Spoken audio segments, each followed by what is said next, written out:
Time members, happy Sabbath. We're sorry for our little delay. We are going to kick off immediately. Let us take our opening hymn from SDAH 359. Opening hymn SDAH 359. Shall we stand? Opening hymn SDAH 359.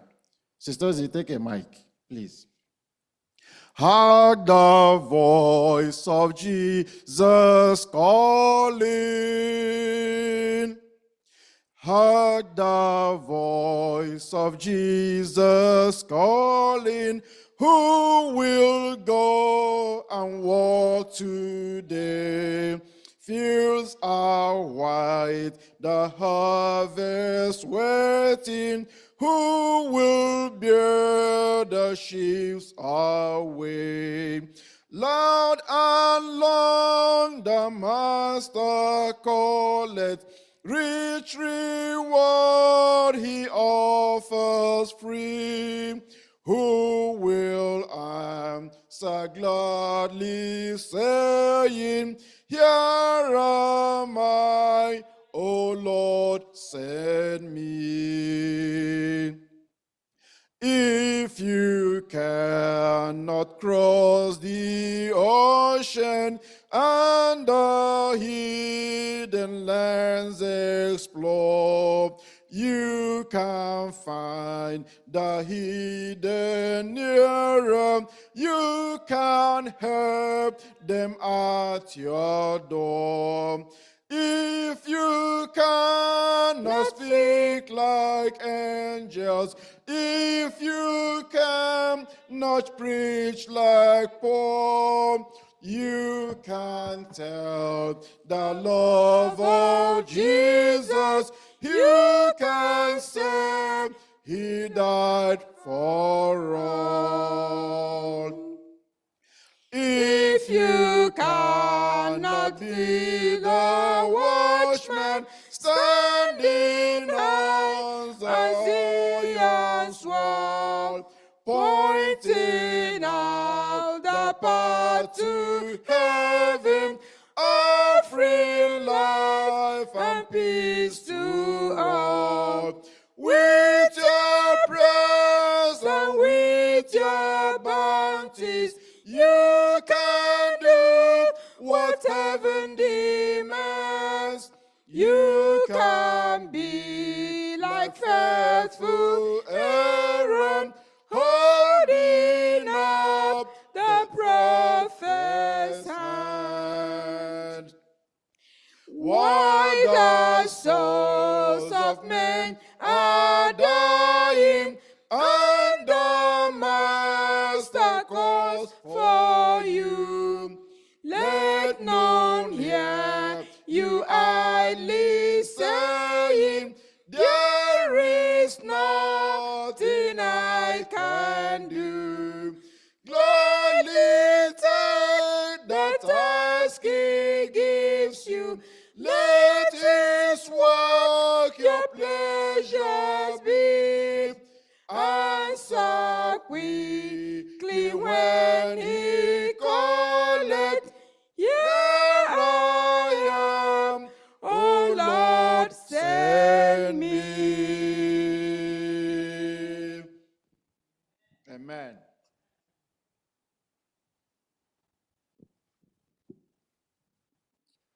And so, Heavenly Father, mighty God, we thank you.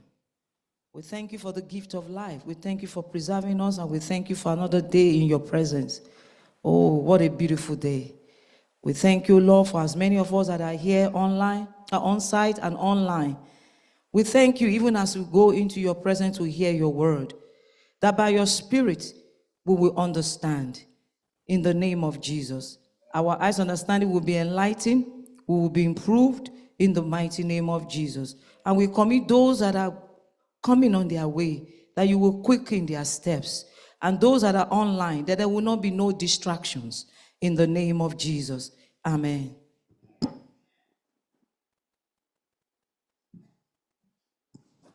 Amen.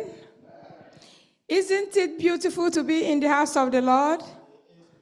We are surely and truly privileged to be alive in the land of the living and to be able to make it to the house of the Lord today. So we are going to rejoice in the Lord.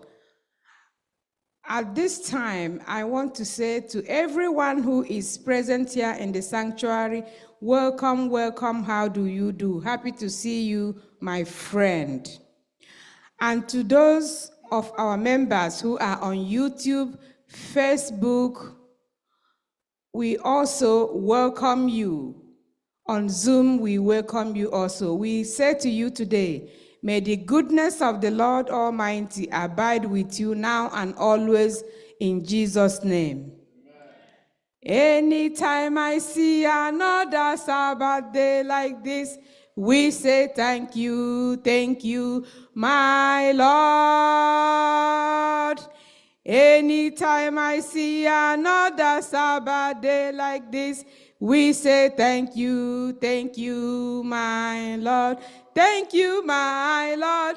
Anytime I see another Sabbath day like this, we say thank you, my Lord. Anytime I see another Sabbath day like this, we say thank you, my Lord. Amen.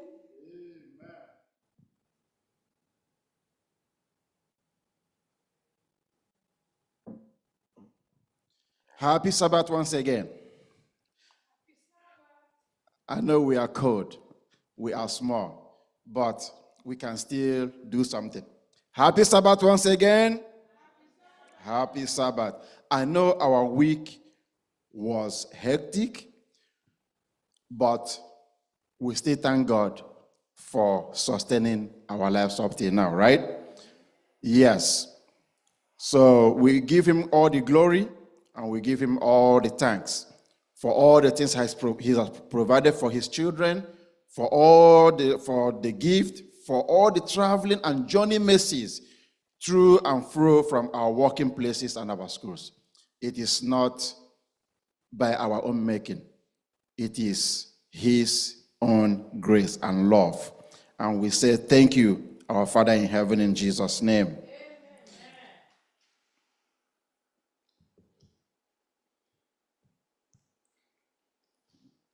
Sister Lamide.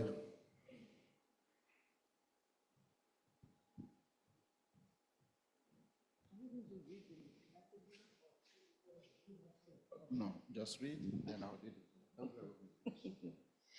All right, we're going to be reading, our main scripture is Genesis chapter 3, verse 15. It said, I will put enmity between you and the woman, and between your offspring and our offspring.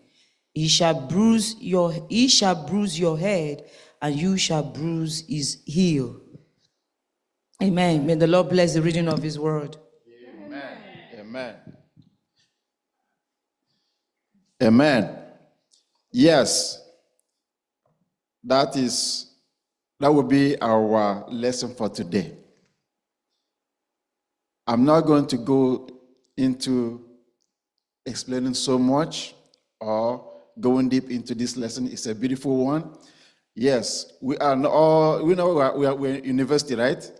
Yes, the course we are doing this week, this month, this quarter says what? What is the course we are doing? God's love and what? Justice. That is the course we are doing.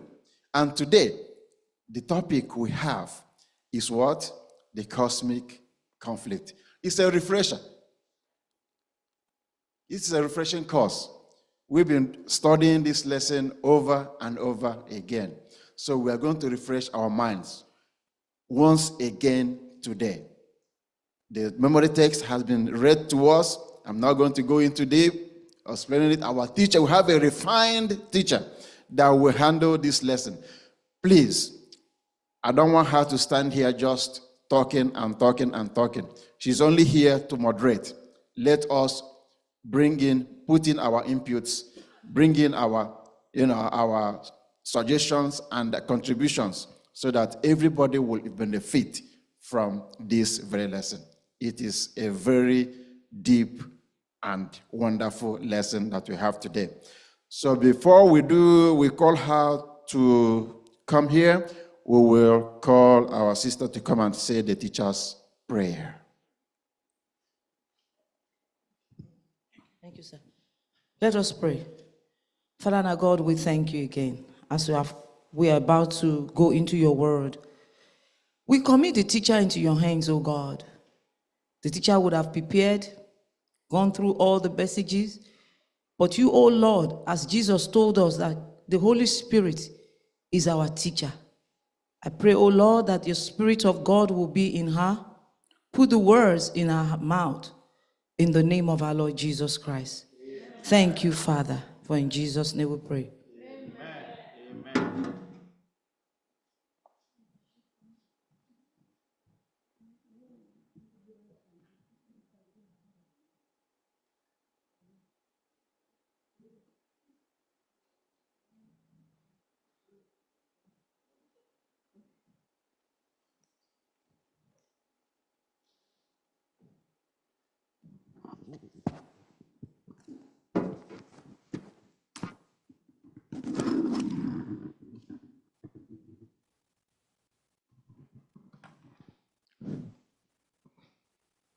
Happy Sabbath, church.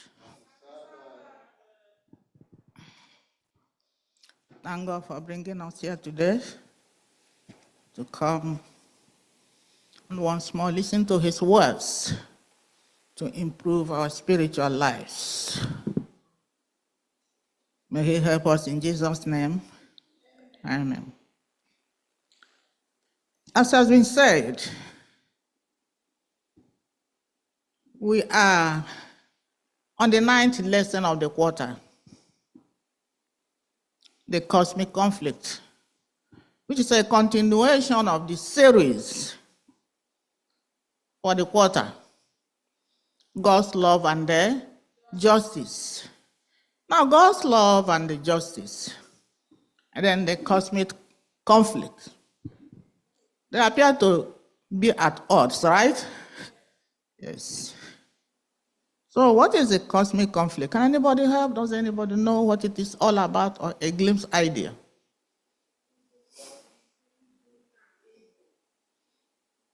Okay. Yes. The war, the cosmic conflict is, or the great controversy, war between good and the evil, light and the darkness, between God and the Satan, Christ and the Satan.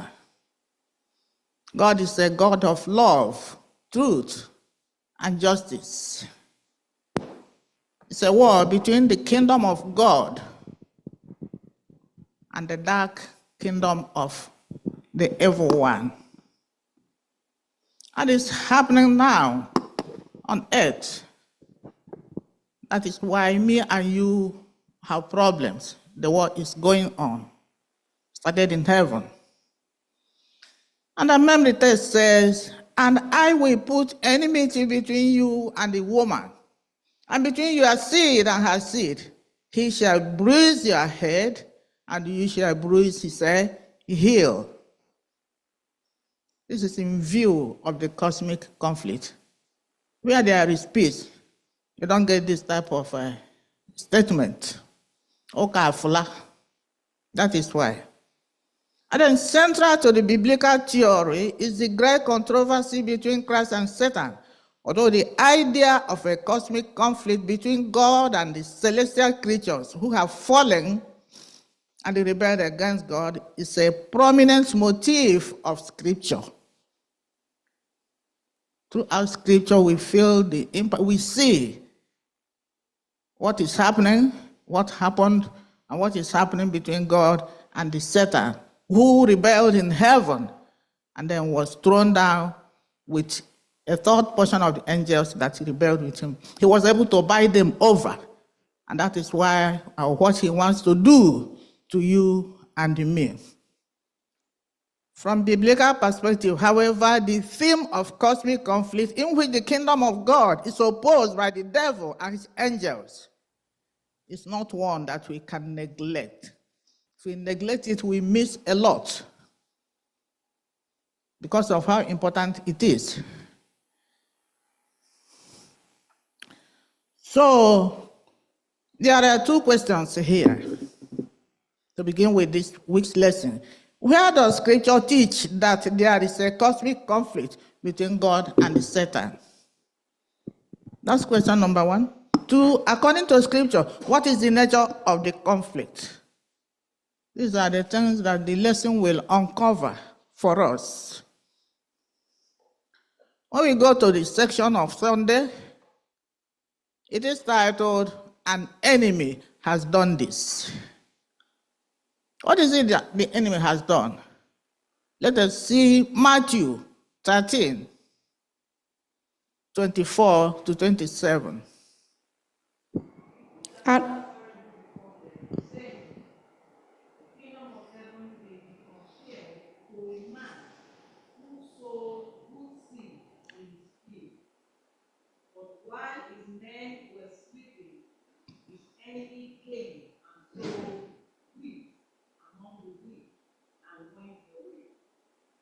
when the plant came up and bore grain, then the weeds appeared also.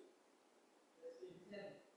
Okay. And the servants of the master of the house came and said to him, Master, did you not sow good seed in your field? How then does it have weeds? Okay.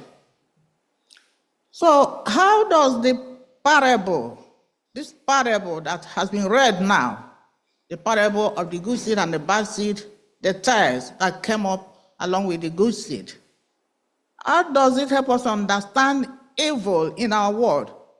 Jesus uses this parable as an illustration of the practical things that are happening today in the world where we are living, and it affects me and you because we are inhabitants of the world. There is no way we can get away with it because we are here. So he uses it to illustrate the trouble we are in. It is practical, isn't it? It is. It's a good example of the cosmic conflict. It tells the story of a land sower. Good seed, bad seed. You go to your farm, you planted only corn or wheat. And when you go there, somebody has gone there to plant other things, not just plant. So the servants came to ask him,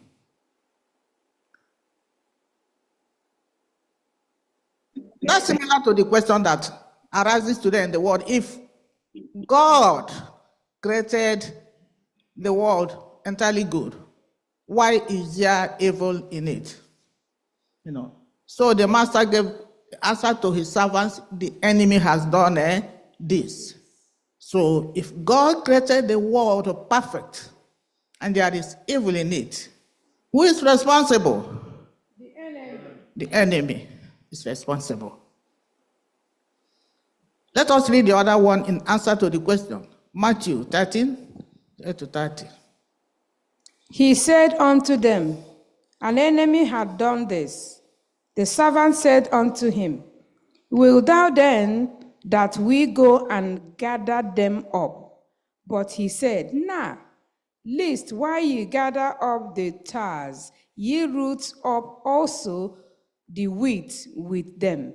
Let both grow together until the harvest. And in the time of harvest, I will say to the reapers, Gather ye together first the tares, and bind them in bundles to burn them, but gather the wheat into my barn.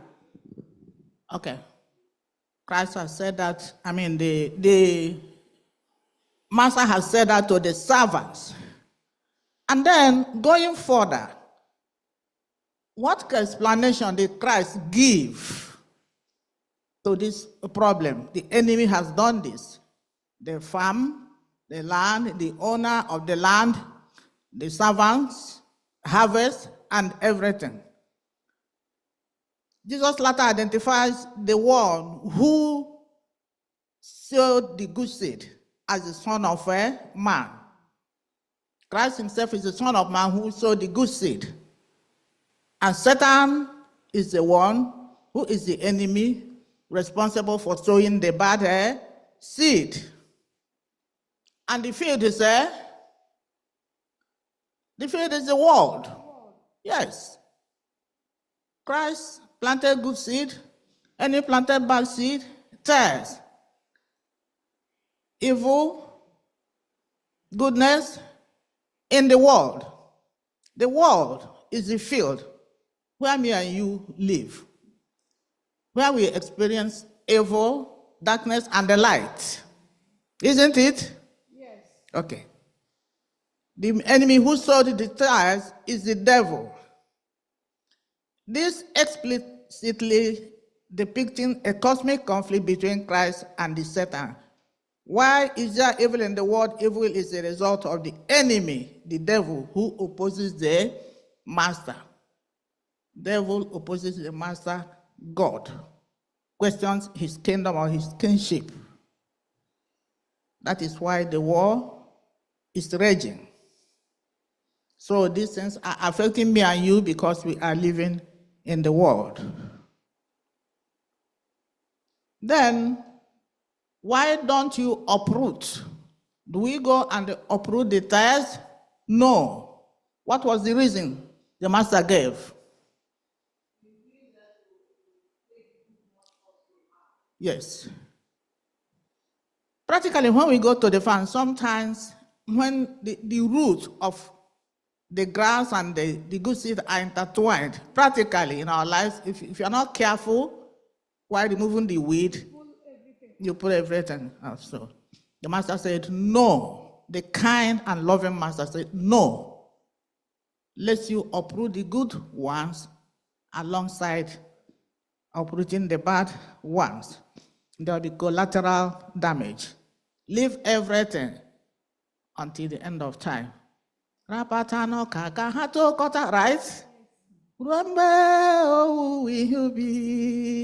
Okay. What are some of the dangers in seeking to uproot the tares? Okay. That's the note at the end of the distance.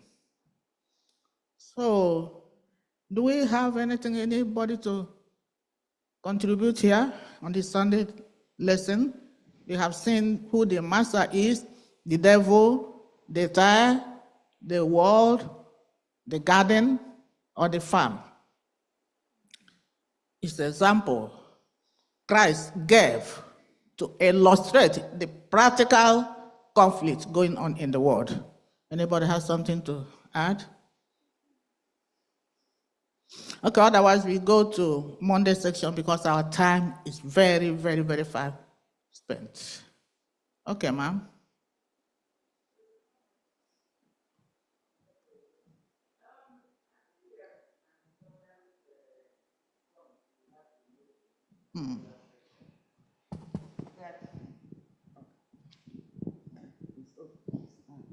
The important thing we have to note in this section is that, first of all, it's letting us know that Christ himself is the sower. He knows what he's doing. When the enemy comes to sow the tares, he hasn't given us any permission to uproot anybody. There will be evil in our midst, but it's not our rightful position to uproot them before time. Judgment is not our own. However, that doesn't mean we cannot correct. If you see your brother or you see your sister doing something wrong, take that person aside, not openly, and tell him or her. Thank you. This is what we should do. Okay, so the origin of the controversy on earth. Let's look at Genesis 31. So that And says, God saw everything that he had made, and behold, it was very good. And the evening and the morning were the sixth day. okay. So as I first said, God created everything perfect. Then how did evil come into existence? Then go to Genesis chapter 3, verses 1 to 7. Now the serpent was more subtle than any beast of the field which the Lord God had made. And he said unto the woman, Yea, hath God said, Ye shall not eat of every tree of the garden? And the woman said unto the serpent, We may eat of the fruit of the trees of the garden, but of the fruit of the tree which is in the midst of the garden, God hath said, Ye shall not eat of it, neither shall ye touch it, lest ye die. And the serpent said unto the woman, Ye shall not surely die, for God hath known that in the day ye eat thereof, then your eyes shall open, and ye shall be as gods, knowing good and evil. And when the woman saw that the tree was good for food, and that it was pleasant to the eyes, and a tree to be desired to make one wise, she took of the fruit thereof, and did eat, and gave also unto her husband with her, and he did eat. 7. And the eyes of both were opened, and they knew that they were naked, and they sewed fig leaves together and made themselves aprons. Okay. This is a story we know very well, even from childhood. How the serpent, when he had been thrown down, deceived Eve in the Garden of Eden. And the sin continued from here, it stopped.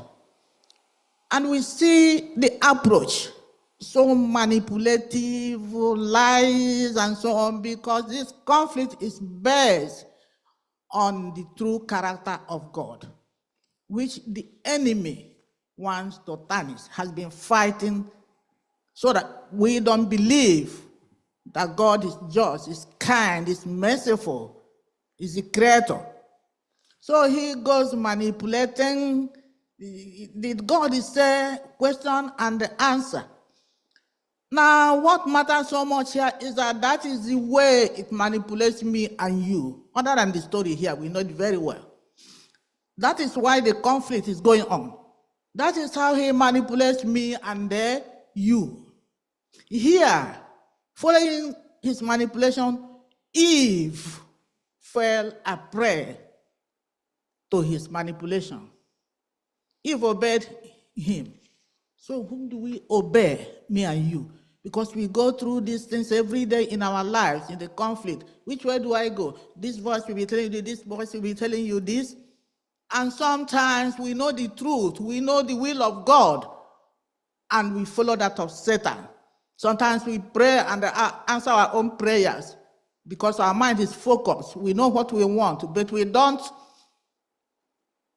take God's advice. He sends his angels. God doesn't leave us alone. The angels are there, beckoning us, helping us every day.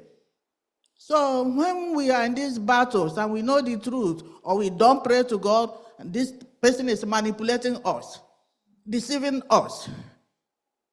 And that is why sometimes we have problems that we shouldn't have or we wouldn't have had. And sometimes we say, well, who knows the will of God? When we go our own way and obey the devil. The woman said, oh, where will go see Sochuku? You know, so this is the way the devil manipulates us.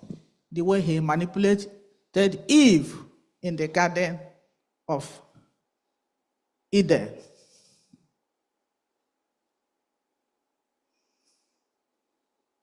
Are we right? Yes. Okay.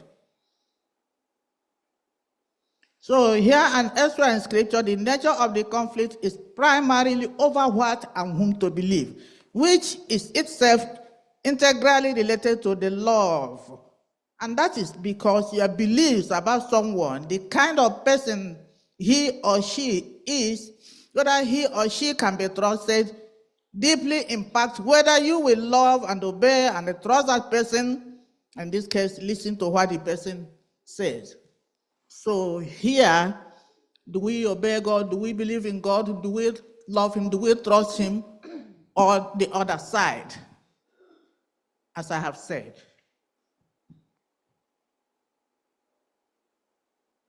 Let's see, 350, okay, that is the memory verse. So that's the main thing here. We should learn from these things and correct our own lives. I'm trying to go fast, I don't know, because we started very late. I don't know if anybody has anything to say here. I just want to say that, like we studied last night, we were made to understand that we do not have to stay there and be discussing with the devil. Did the Lord say that you should not, all that, this and that? We should not give the devil a chance to speak, to be dialoguing with the devil. We know the truth and we should stand by the truth and ignore the devil. Because if we do, he might overpower us and lead us to sin. He will try to entice us. So we have to be careful. These things are real. When somebody is trying to indoctrinate you into something that you know is not according to God's will, you don't stay and listen. You keep moving. Exactly. Okay. In the sense of any other thing, let's go over to Tuesday, the origin of the controversy in heaven. Ezekiel 28, 12 to 19. Son of man, take up a lamentation upon the king of Tyrus, and say unto him, Thus said the Lord God, Thou sealest up the sum, full of wisdom, and perfect in beauty. Thou hast been in Eden, the garden of God. Every precious stone was thy covering, the sardius, topaz, and the diamond, the beryl, the onyx, and the jasper, the sapphire, the emerald, and the carbuncle, and gold, the workmanship of thy tabrets, and of thy pipes was prepared in thee in the day that thou wast created. Thou art the anointed cherub that covereth, and I have set thee so. Thou wast upon the holy mountain of God. Thou hast walked up and down in the midst of the stones of fire. Thou wast perfect in thy ways from the day that thou wast created, till iniquity was found in thee. By the multitude of thy merchandise, they have filled the midst of thee with violence, and thou hast sinned. Therefore I will cast thee as profane out of the mountain of God, and I will destroy thee, O covering cherub, from the midst of the stones of fire. Thine heart was lifted up because of thy beauty. Thou hast corrupted thy wisdom by reason of thy brightness. I will cast thee to the ground. I will lay thee before kings, that they may behold thee. Thou hast defiled thy sanctuaries by the multiple of thy iniquities, by the iniquity of thy traffic. Therefore will I bring forth a fire from the midst of thee. It shall devour thee, and I will bring thee to ashes upon the earth in the sight of all them that beheld thee.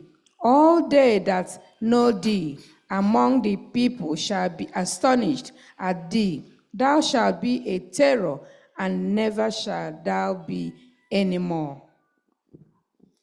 Okay. With all this about who? The devil. The devil. So, yes, Lucifer. This tells us about his position before he became an enemy. A covering cherub, highly placed in heaven. And then what happened? What happened? Iniquity was found in him. Iniquity was found in him. According to this passage, the origin of evil and the cosmic conflict began where? In heaven. When he rebelled against the kingdom of God, questioning the authority of God, tarnishing his image and everything. God is not kind, God is not loving, trying to buy over the heavenly host to worship him, accusing Christ, which is not true, which we all know. See his position in heaven. And then he was filled with pride, which we will find out later too, how he made up his mind to ascend to the highest position in heaven, above the throne of God. So he was very beautiful. So how do we ourselves now in the conflict raging in the world, how do we use things that God gave us? When it comes to that physical, do you know that some people are strikingly beautiful? Yes. Yes. And what happens? Some of them are so proud. It gets in their head. It gets in their head. But should we be careful? That shouldn't. Then other than physical beauty, there are many things God gave us. Wealth, life, good health, prosperity, and position and all that. Then how do we use them in honor and praise? Or the other way around? He should have used his position because nobody coveted him. He should have used it to praise God, to worship God.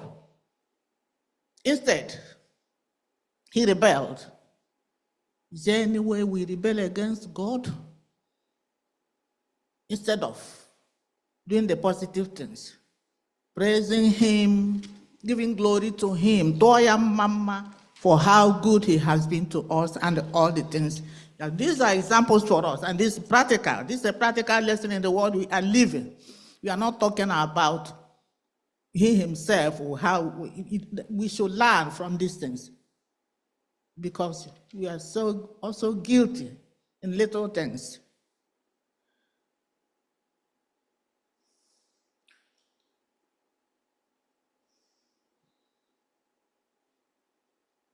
The footnote says, how do we understand the fact that Lucifer, who fell, was originally perfect from the day he was created, till iniquity was found in him. That is that. So let us be careful and learn from these things. And use the things God gave us to worship him.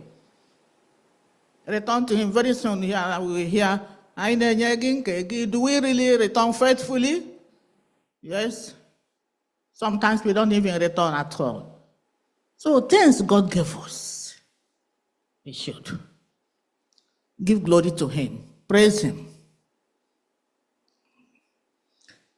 I don't know if we have much to say here. Any other person? Any other thing to say or add? Okay. Let's go to Wednesday. If you worship me. If you do what? Worship me. Who is saying this? Who wants to be worshipped? Devil. Who? By Christ. This is why the conflict is between him and the Christ. Christ is the Jayampa, because Christ is our Savior. If he gets Christ, me and you are doomed. If you worship me, it's all about worship from heaven. He wanted the angels to worship him, go higher than God. So instead of worshiping God, he will be worshipped. Get Matthew 4:11. I don't know where we can stop it. Satan's quest. get it. Satan's Okay. quest to usurp God's throne is also revealed in the temptation narratives found in Matthew 4 and Luke 4. In the striking encounter between Jesus and the tempter, much is revealed about the nature of the conflict. Here we see the reality of the great controversy between Christ and Satan, but played out in stark and graphic terms. We might not finish that. Read a little bit. Okay, then was Jesus led up the Spirit into the wilderness to be tempted of the devil. And when he had fasted 40 days and 40 nights, he was afterward and hungered. And when the tempter came to him, he said, If thou be the Son of God, command these stones to be made bread. But he answered and said, It is written, man shall not live by bread alone, but by every word that proceedeth out of the mouth of God. Okay. So you said still the same manipulation he used for Eve, where he asked the God say, eat this. The God said, don't eat this. You shall not surely die. Even he promised Eve that she shall not surely die. You know, so comes back here asking Christ to change his stone to bread so that he will be fed. Tempting, manipulating.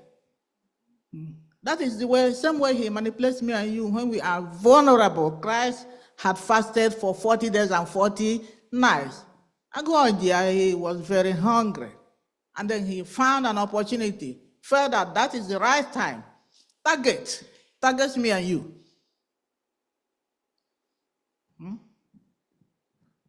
And then, okay, go ahead. Then the devil taketh him up into the high city, and seated him on a pinnacle of the temple, and said unto him, If thou be the Son of God, cast thyself down, for it is written, He shall give his angels charge concerning thee, and in their hands they shall bear thee up, lest at any time thou dash thy foot against a stone. Jesus said unto him, It is written again, Thou shalt not tempt the Lord thy God. Okay. Again, the devil taketh him up an exceeding high mountain, and showeth him all the kingdoms of the world and the glory of them, and said unto him, All these things will I give you, if thou wilt fall down and worship me. Then said Jesus unto him, Get thee behind me, Satan, for it is written, Thou shalt worship the Lord thy God, and him only shalt thou serve. Okay, thank you. Let us not delve much into these stories, but look at where it applies to me and you. Worship, worship, worship. The devil wants us to worship him. Take Christ to the pinnacle, fall down from there. All this I will give you, and so on and so on. What does he have? God has all the kingdom and everything. It's not him. So Christ used the Bible. It is written. Written where? In the Bible. The scriptures. Me and you are reading from childhood. That is what Christ used to defeat Satan. The scripture. Praying and the fasting. Do we pray and the fast enough? The scripture. Is scripture serving me and you the same purpose it serves to God? Because we've been reading the Bible from childhood, coming here, reading privately, sometimes recitation when we were children. Christ used fasting and the prayer and the scriptures. Is scripture serving me and you in the same way it saved Christ? Are we making use of the Bible? Are we making use of the scripture we've been learning? And all that. And that is how Satan is tempting us with the things in the world, scintillating things that will tarnish very soon, and so on and so forth. And what things do we worship? Do we worship? Their fellow human being. Good. Some worship human beings, some worship other gods. Some worship objects, some worship inheritance.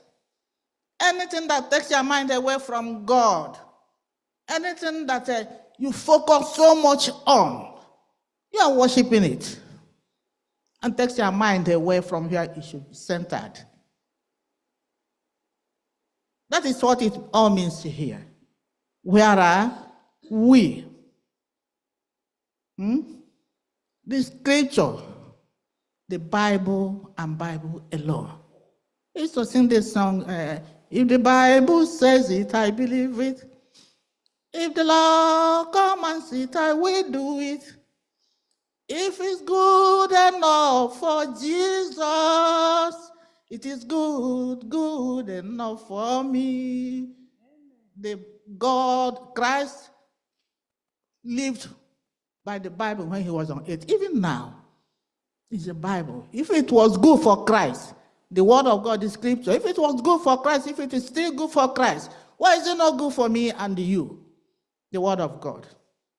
And that is why at the footnote there, Ephesians 6:12, it reminds us that we do not wrestle against flesh and blood, but against principalities, against powers, against the rulers of the darkness of this age, against spiritual hosts of wickedness in the heavenly places. Though we shouldn't live in fear, why must we always remember the reality of the struggle going on around us? Why do we remember the reality? Christ is here, he has come to die for us. It's the great controversy, it's the central purpose of Christ's redemptive purpose. That's why he came, to redeem us. So that is our assurance. But we have our own part to play. We have to fortify ourselves spiritually with the Bible, the Word of God, God's promises.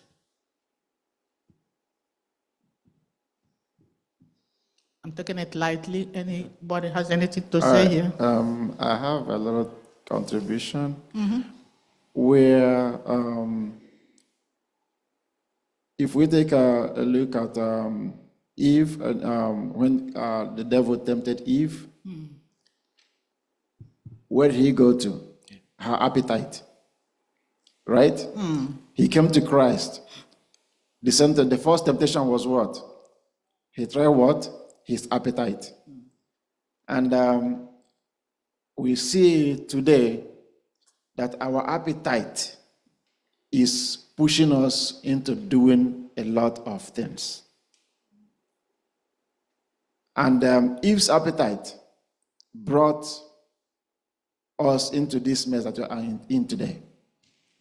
So we should know our limit, know what to do when the enemy comes, facing all these things to us. We should know when to say no. Like you said, like the Bible said, use the word of God to fend yourself. Your appetite, we should cut them short and live long. Yeah. Thank you for that contribution. Yeah. In addition to that too, it's very interesting, this lesson, because I don't know what Satan was thinking about. Christ being tempted and all this stuff. Look at us today. If he could do that to Christ, who fasted for 40 days and 40 nights, who is fortified in every way you can think about, what about us today? It means that we have to be even much more stronger. And apart from worship and appetite, we also have to look at positions, because those are three key things that the lesson is pointing here for us. Positions, appetite, and also worship. These are the things that he really look into. So we have to be strong. May the Lord help us, because if Satan can try to do that to Christ, we are basically nothing if we are not strong. Thank you. Thank you so much. Yes. That is why I said we use the things God gave us. Not what you time and not just physical beauty, only things he gave us. Use to worship him and not swell our heads. Okay, let's go to Thursday. The nature of the cosmic conflict. Okay, John 8:44 to 45. Ye are of your father, the devil, and the lusts of your father ye will do. He was a murderer from the beginning and abode, not in the truth, because there is no truth in him. When he speaketh a lie, he speaketh of his own, for he is a liar and the father of it. Okay. And because I tell you the truth, ye believe not. Okay. Let us look at that in light of Revelation 12:17. In nature of the constitution. Yeah, read Revelation 12:7-9. War in heaven. And war broke out in heaven. Michael and his angels fought with the dragon, and the dragon and his angels fought, but they did not prevail, nor was a place found for them in heaven any longer. So the great dragon was cast out, that serpent of old called the devil and Satan, who deceived the whole world. He was cast to the earth, and his angels were cast out with him. Okay, amen. So the nature of the cosmic conflict here, everything has been read. It is about the character of God. In the physical realm, sometimes we hear about assassination of character. Have you heard that? Yes, What is it all about? lying against somebody and giving false informations about somebody. Yes. Character, assassination of somebody's character or an object or institution. Sometimes we hear bad things about institutions of health or education. We don't want to, go there. Sometimes somebody we hear about the person is so bad, we don't want to associate with that person. We don't want to associate with things we hear that are bad. Sometimes they are not true. That is for us human beings. And imagine God, the creator, the owner of heaven and earth. Satan gets up to accuse him. That is the major thing. That's the nature of the cosmic conflict. It's about character, the true character of God. Satan gets up and says he's not kind. His laws are so rigid and difficult. It's about himself. He wants to be praised. He doesn't care about your comfort and all that. We know the accusations. But are they true? It is not true. So that is the war on God's character, so that we will be deceived and not obey the law of God. He wants me and you. He wants the whole world. Makes himself king of the whole world. It's not a physical battle. It would have been over. It has been raging from the time he rebelled in heaven to continue raging until the end of time, when Christ will return again for the righteous people. If the cosmic conflict were over power, it would have been over before it started. Isn't it true? Scripture reveals that the conflict is a dispute of God's character, a conflict over slanderous allegations raised by the devil against God, that among other things, he is not fully good and loving. God is not fully good and loving. These are his accusations. Such claims cannot be defeated by power or brute force, but by comparing the two competing characters. It's for me and you to compare these characters. We know our God. There's nothing to compare about him and the devil. We brought sin and destruction into the world. Wants us to cast doubt in the character of God. And sometimes we do.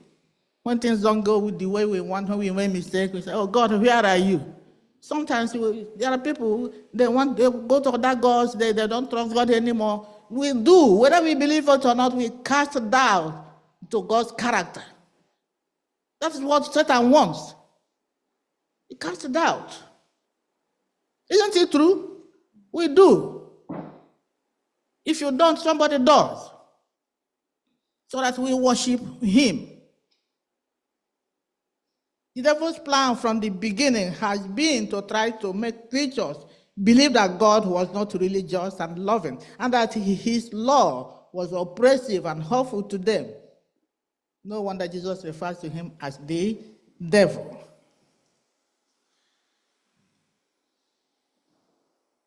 The Greek word translated devil just means slanderer, showing once again that the nature of the conflict is over beliefs, including belief about God's character. That is it. It's about God's character, assassination, accusations, lies, slanders about God. Why?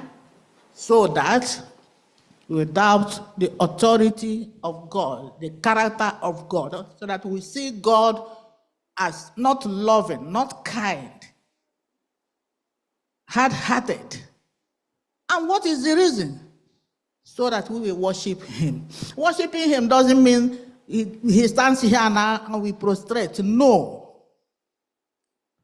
We worship him indirectly, obeying him, worshiping him, doing the things he wants us to do.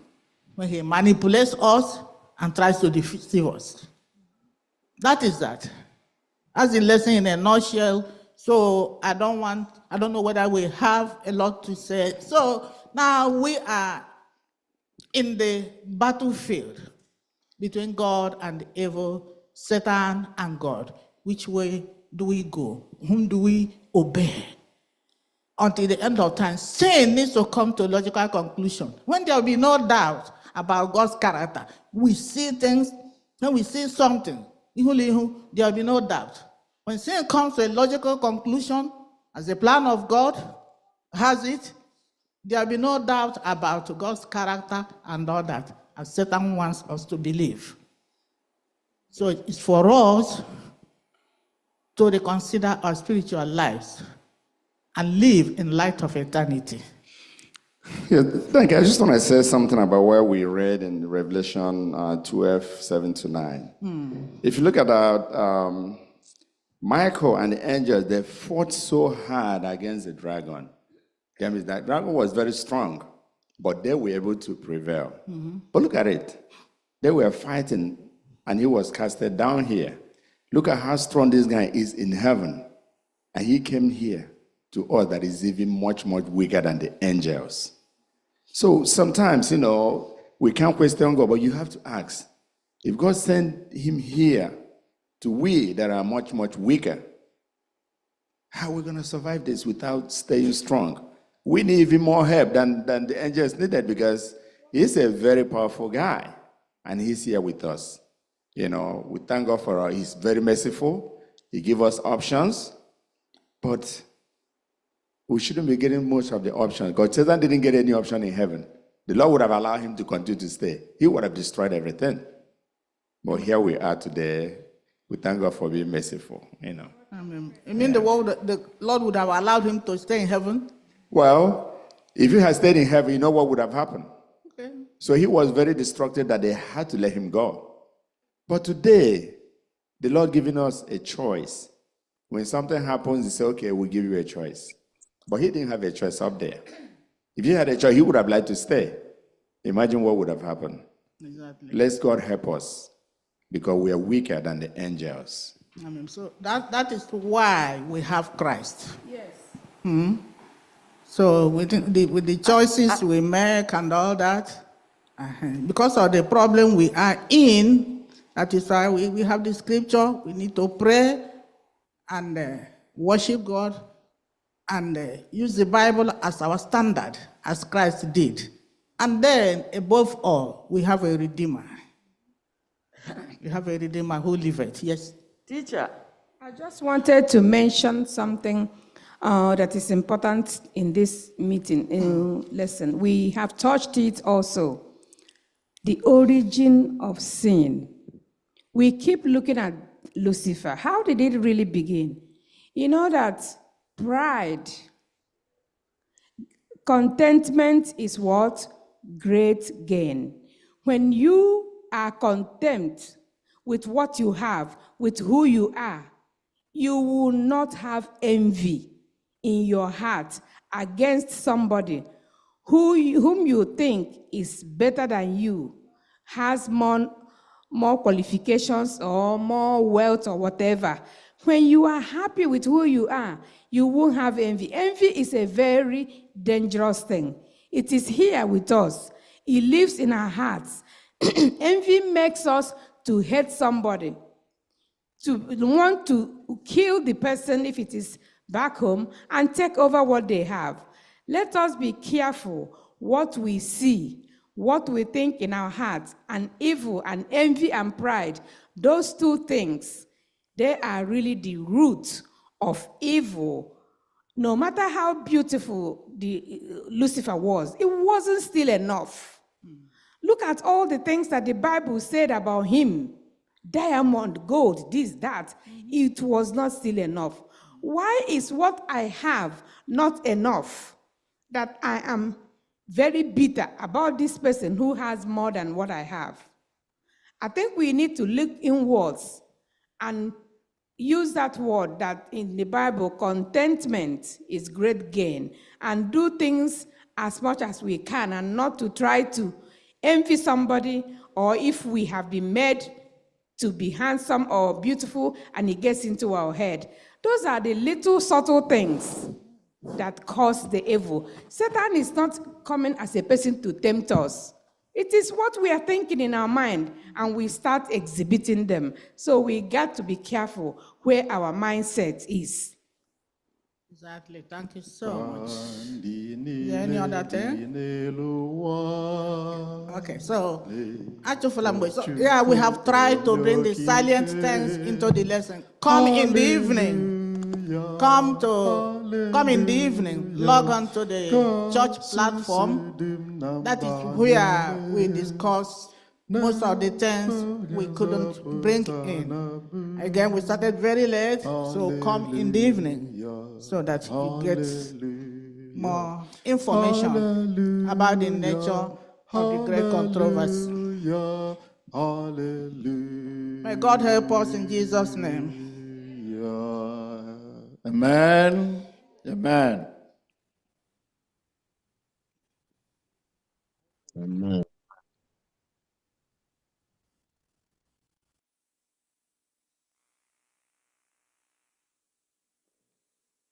Happy Sabbath, brethren. Happy Sabbath. You're all welcome in Jesus' name. Each time our sister stands here, she will tell you, God will tell you, people know why I'm standing here. Today, I don't know why I'm standing here, but this is the time for expense offering. This is time for Sabbath school expense offering. Please, may we come and give to the Lord expense offering, what we use in propagating the gospel, in purchasing our quarterly, and in doing Sabbath school runs. Elder, give us small soft music. Kandi niile bi n'elu ụwa na-eto Chukwu onye okike.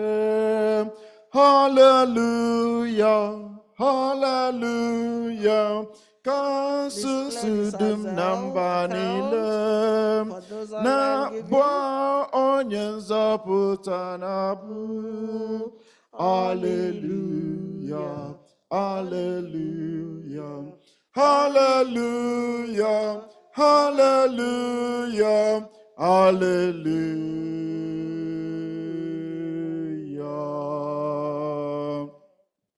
Kala niile n'ebo niile bukọta abụ nke n'otu.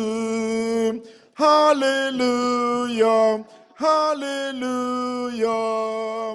Ka ha were olu ha n'ọṅụ, ka ụwa jupụta n'otuto. Hallelujah, hallelujah, hallelujah, hallelujah, hallelujah.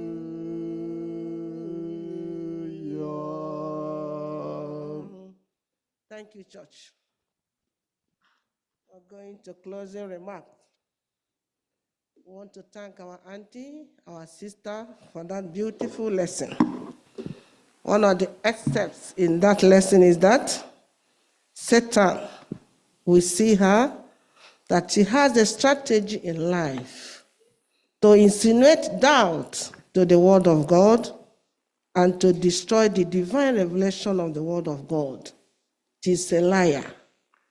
But topmost of it all, just like our elder said, Satan loves to use our palate, which is our appetite, our power, and our finance. If we can be able to know all these things, we should be able to know how to deal with him. And that has brought us to next week's lesson that says, rules of engagement. Rules of engagement. Next week's lesson. Rules of engagement. The memory text is taken from the book of 1 John 3, verses 8. Read it when you get home. Our focus on that lesson will be Job 1, verses 1 through 12, Job 2, verses 1 through 7, Daniel 10, Luke 4, verses 6, John 12, verses 31. But I have something in that lesson. That lesson says Satan is limited by God in his rulership. He is an illegitimate temporary ruler. He slanders and makes captive under his rulership. May we find time to study rulers of engagement. While we do this, may the Lord help us to excel and to make heaven in Jesus' name. Amen.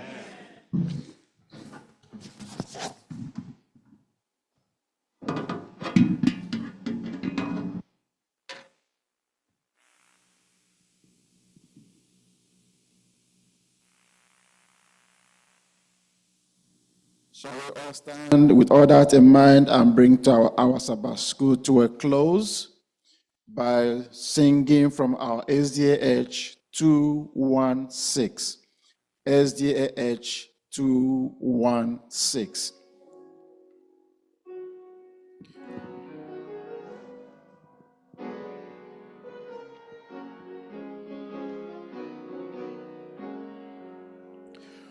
When the trumpet of the Lord shall sound, and time shall be no more, and the morning breaks eternal, bright and fair.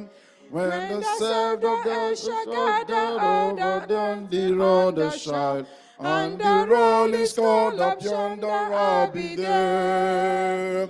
When the roll is called up yonder, when the roll is called up yonder, when the roll is called up yonder, when the roll is called up yonder, I'll be there. On the bright and cloudless morning, when the dead in Christ shall rise, and the glory of his resurrection share, when his chosen ones shall gather to their home beyond the skies, and the roll is called up yonder, I'll be there.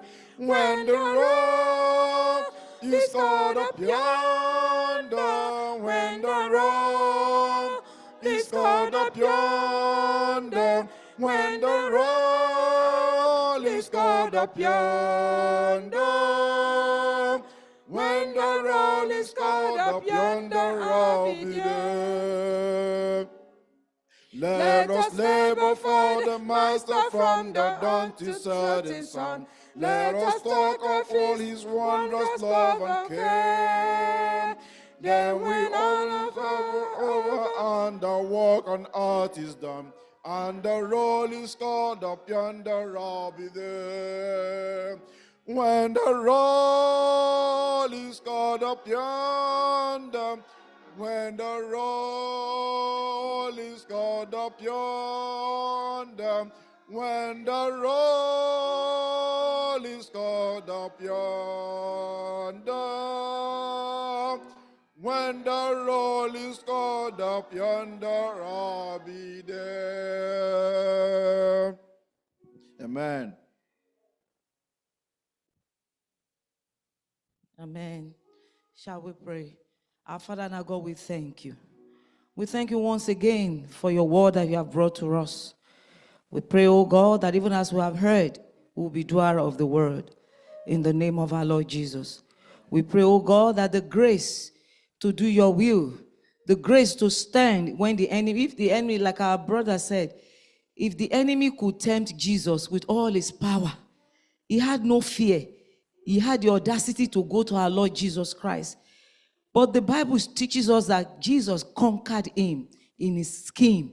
Lord, we thank you that the grace and the ability and the power to always overcome the enemy when it comes to deceive us, to usurp your words in our hearts. Lord, we receive that grace today in the name of our Lord Jesus. We receive the grace for the body of Christ, the church, that when you come back, you will find us worthy in Jesus' name. Amen. Thank you. Happy Sabbath once again. I once again welcome each and every one of us who has made it so far to church, asking for the blessings of the Lord to be upon each and every one of us in Jesus' name. If our Lord tarries till next Sabbath, we shall all meet again to worship him here. Our members online as well, may God bless you all as you also participate in this worship. We welcome you to Sabbath School. We are happy that you are here. Happy Sabbath day. Happy Sabbath day to you all. Till we meet again. Hallelujah.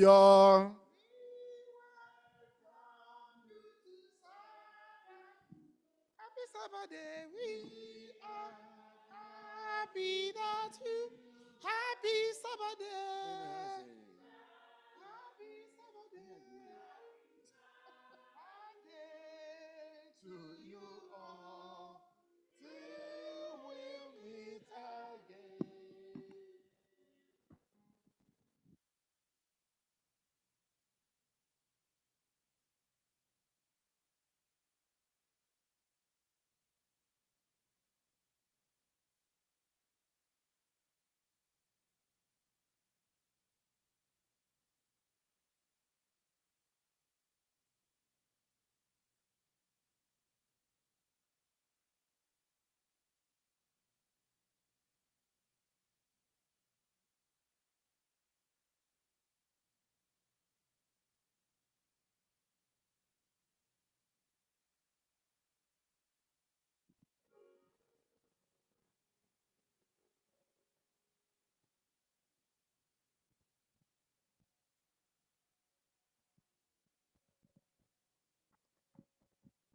Happy Sabbath, everyone.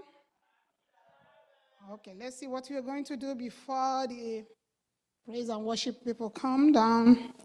Okay, let's start with welcome, welcome, how do you do? Welcome, welcome, how do you do?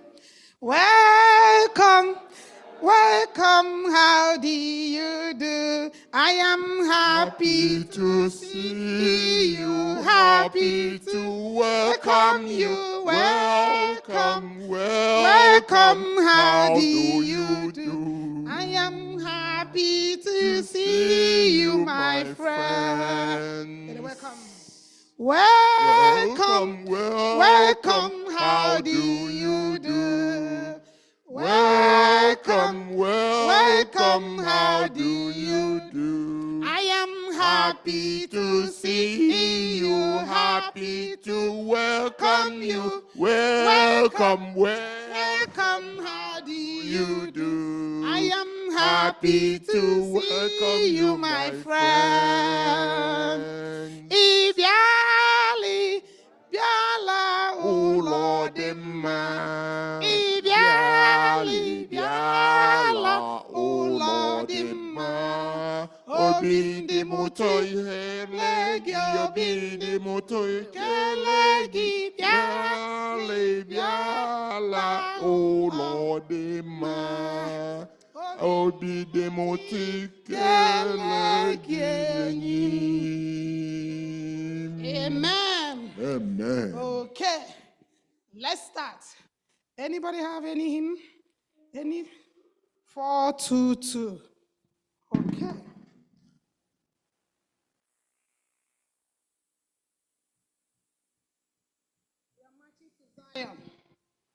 We are 422. We are marching to Zion. Come we that love the Lord. Go. Come we that love the Lord, and let our joy be known. Joy in the song we sweeter call. Joy in the song we sweeter call. And toss round the throne, and toss around thy throne. We are marching to Zion. Beautiful, beautiful Zion. We are marching up unto Zion, the beautiful city of God. Let those refuse to sing who never knew our God, but children of the heavenly King, but children of the heavenly King, may speak their joys abroad, may speak their joys abroad. We are marching to Zion, beautiful, beautiful Zion. We are marching upwards to Zion, the beautiful city of God. The hills of Zion hills 1,000 sacred sweet. Before we reach the heavenly field, before we reach the heavenly field, oh, what thy golden street, oh, walk thy golden street. We are marching to Zion, beautiful, beautiful Zion. We are marching up unto Zion, the beautiful city of God. Then let our sons abound, and every tear be dry. We are marching through Emmanuel's ground. We are marching through Emmanuel's ground. Then Sarah was on high, to Pharaoh was on high. We are marching To Zion, beautiful, beautiful Zion. We are marching up unto Zion, the Beautiful city of God. Amen. 109. Anybody say something? 109. Marvelous grace. Marvelous grace. Marvelous grace of our loving Lord. Marvelous grace of our loving Lord. Grace that has thy wonderful doom. Yonder a Calvary Mount outpoured, There where the blood of the Lamb was split. Grace, grace, God's grace, grace that will pardon and cleanse within. Grace, grace, God's grace, grace that is greater than all our sin.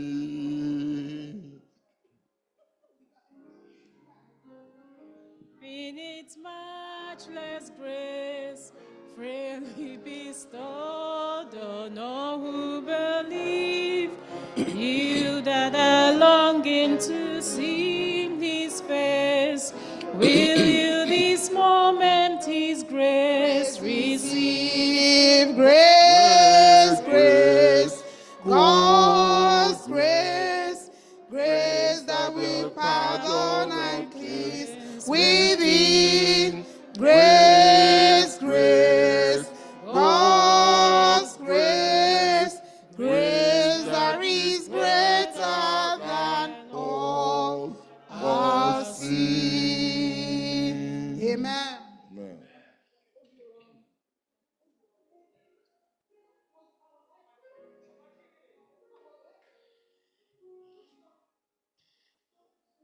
Happy Sabbath, everyone. Thank you for your help, Mrs. Matthew. Okay. Can we get a number? 359. 359.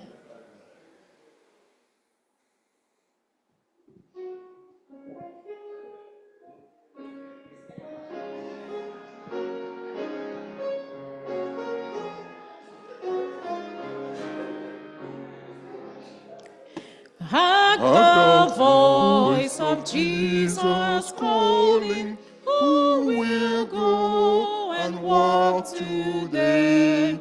Fields are white, the harvest waiting, who will bear the sheep away? Loud and loud the Master calleth, rich reward He offers free. Who will answer gladly, saying, Here am I, O Lord, send me. If you cannot cross the ocean and the hidden lands explore, you can find the hidden nearer. You can help them at your door. If you cannot speak like angels, if you cannot preach like Paul, you can tell the love of Jesus. You can say He died for all. If you cannot be the watchman standing high on Zion's wall, pointing out the path to heaven, offering life and peace to all. With your praise and with your bounties, you can do what heaven demands. You can be like faithful Aaron, holding up the prophet's hands. While the souls of men are dying, and the Master calls for you, let none hear you idly saying, there is nothing I can do. Gladly take the task He gives you. Let His work your pleasure be. Answer quickly when He calleth. Here I am, O Lord. send me. Amen. Amen. Amen. 508.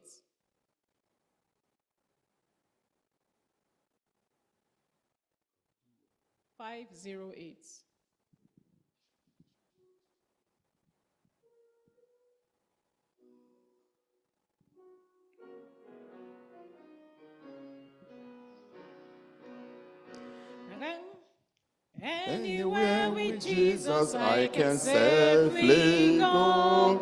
Anywhere he leads me in this world belong. Anywhere without him there is joy would fade. Anywhere with Jesus I am not afraid.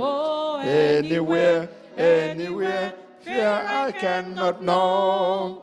Anywhere with Jesus I can safely go. Anywhere with Jesus I am not alone. Other friends may fail me, he is still my own. Though his hands may lead me over various ways, anywhere with Jesus is a source of praise.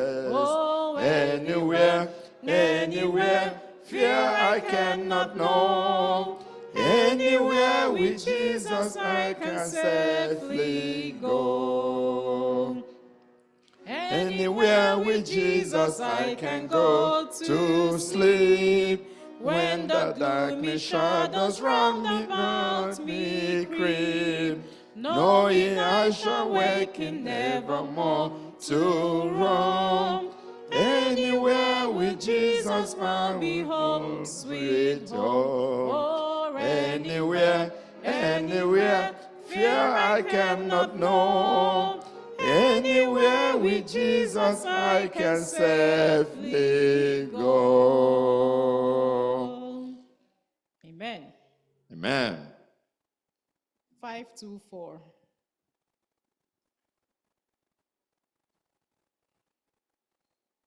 524.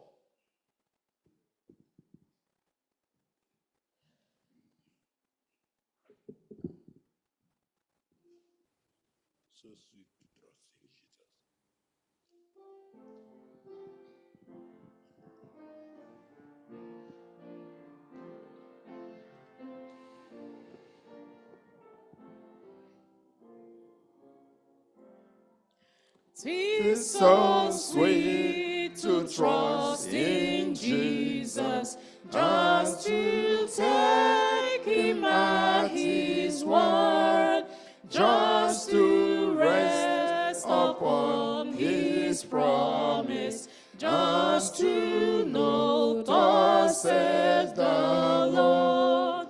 Jesus, Jesus, how I trust him, how I prove him more and more. Jesus, Jesus, precious Jesus, oh, for grace to trust him more.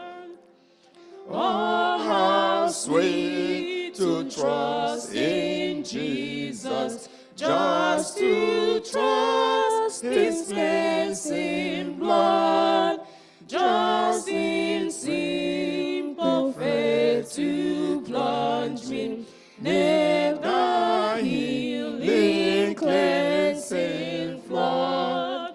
Jesus, Jesus, how I trust him, how I prove him more and more. Jesus, Jesus, precious Jesus, oh, for grace to trust him more. Yes, 'tis sweet to trust in Jesus, just from sin and self to cease, just from Jesus simply taking life and rest and joy and peace. Jesus, Jesus, how I trust him, how I prove him more and more. Jesus, Jesus, precious Jesus, oh, for grace to trust him more. I'm so glad I learned to trust him, precious Jesus, Savior, friend. And I know that thou art with me, will be with me till the end. Jesus, Jesus, how I trust him, how I proved him more and more. Jesus, Jesus, precious Jesus, oh, for grace to trust him more. So let me give us a song.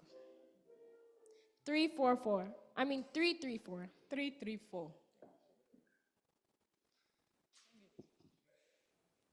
334. Yes, 334.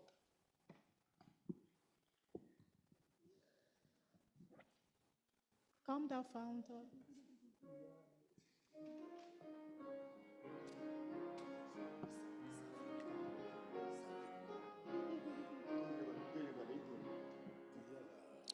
Come thou fount of every blessing, tune my heart to sing thy grace. Streams of mercy never ceasing, call for songs of loudest praise.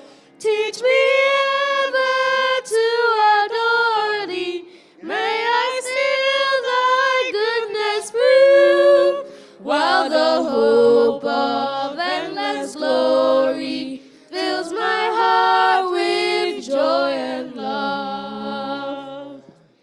Here I raise my Ebenezer, hither by thy help I've come, and I hope by thy good pleasure safely to arrive at home. Jesus sought me when a stranger, wandering found the fold of God. He to rescue me from danger, interposed his precious blood. Oh, to grace, how great a debtor daily I'm constrained to be. Let thy hope by thy good pleasure bring me closer still to thee. Prone to wander, Lord, I feel it, prone to leave the God I love.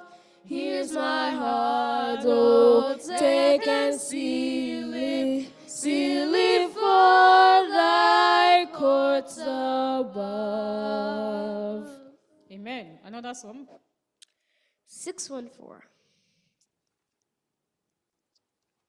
614.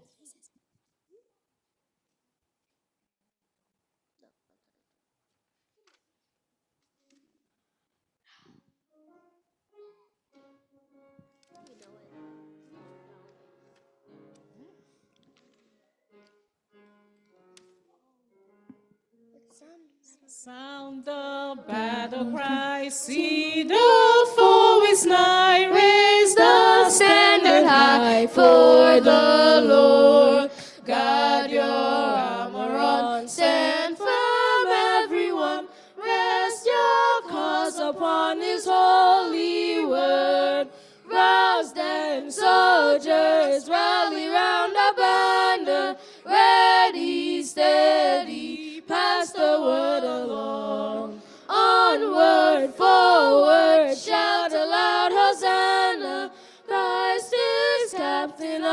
the mighty throne. Strong to meet the foe, marching on we go, while the cause we know must prevail. Shield and banner bright, gleaming in the light, battling for the right we never can fail. Rise then, soldiers, rally round the banner, ready, steady, pass the word along. Onward, forward, shout aloud, Hosanna, Christ is captain of the mighty throne. O thou God of all, hear us when we call, help us one and all by thy grace. When the battle's done and thy victory won, may we wear the crown before thy face. Rouse then, soldiers, rally round the banner, ready, steady, pass the word along. Onward, forward, shout aloud, Hosanna, Christ is captain of the mighty throne. Amen. Another number. SDH 1. Praise to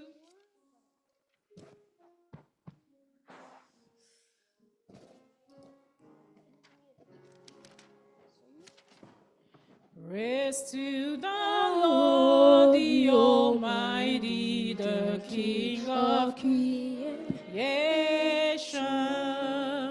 Oh, my soul, praise him, for he is thy health and salvation. Oh, he who healed, now to his temple draw near. Join him in glad adoration.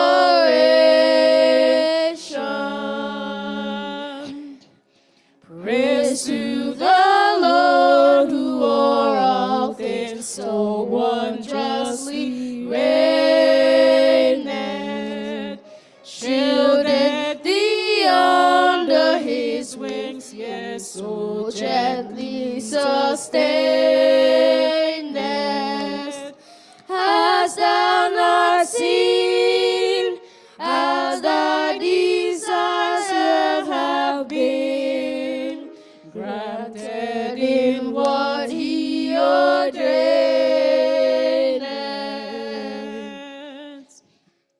Praise to the Lord, who doth prosper thy work and defend thee.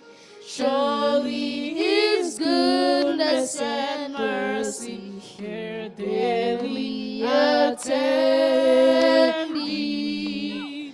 Ponder anew what the Almighty can do, if with his love he befriend thee. Amen. Number 12.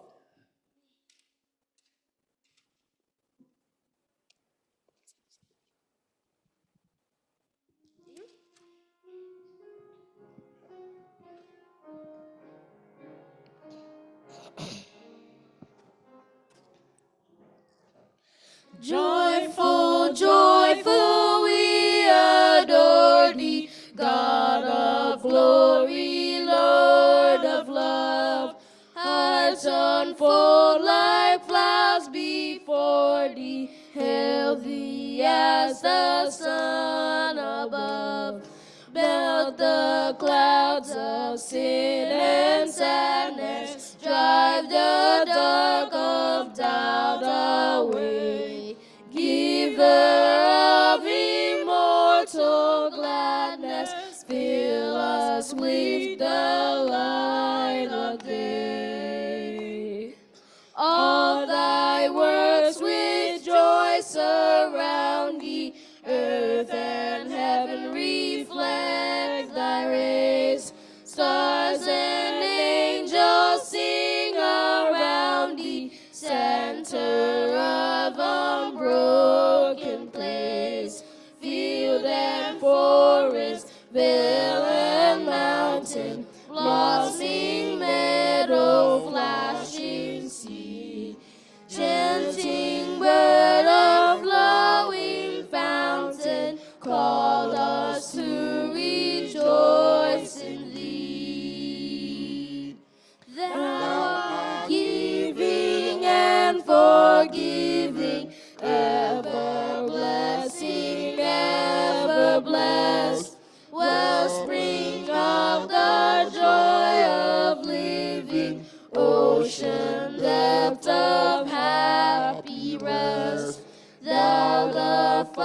time. Teach us how to love each other. Lift us to the joy divine. Amen. 88. While we wait on the choir.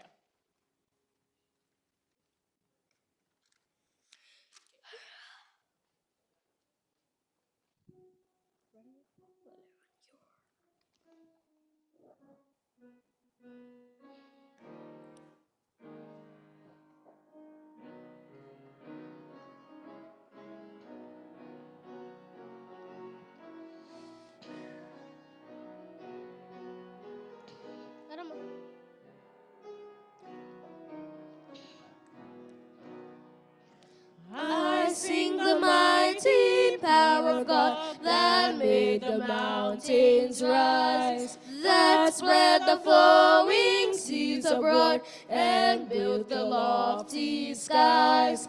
I sing the wisdom that ordained the sun to rule the day. The moon shines full at his command, and all the stars obey. I sing the goodness of the Lord that filled the earth with food. He formed the creatures with his word and then pronounced them good. Lord, how thy wonders are displayed wherever I turn my eye. If I survey the ground I tread, oh, gaze upon the sky. There's not a plant or flower below, but makes thy glories known. And clouds arise and tempests blow by order from thy throne. Creatures that borrow life from thee are subject to thy care. There's not a place where we can flee, but God is present there. 422.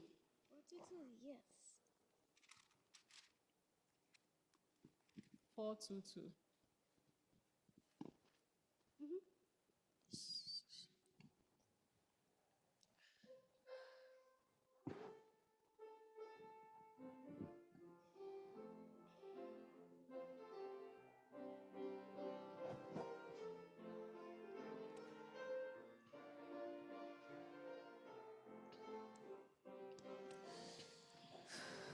Come we that love the Lord, and let our joys be known.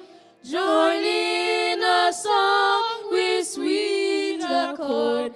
Join in a song with sweet accord. And us around the throne, and us around the throne. We are marching to Zion. Beautiful, beautiful Zion.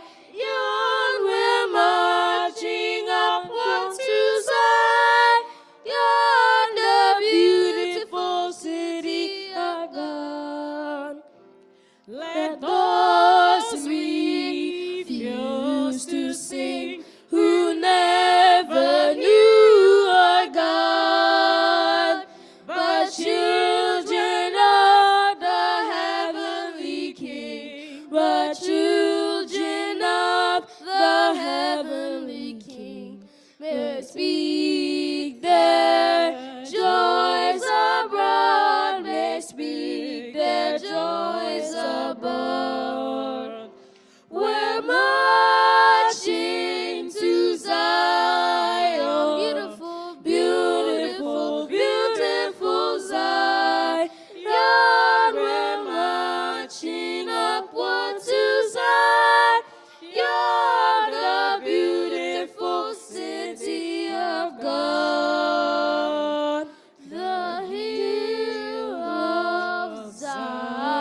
before we reach the heavenly fields, or walk the golden streets, or walk the golden streets. We are marching. We're marching to Zion. Beautiful, Beautiful, beautiful Zion. We're marching up unto Zion, the beautiful city of God. Amen. Let us rise as we wait on the choir.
Happy Sabbath, church.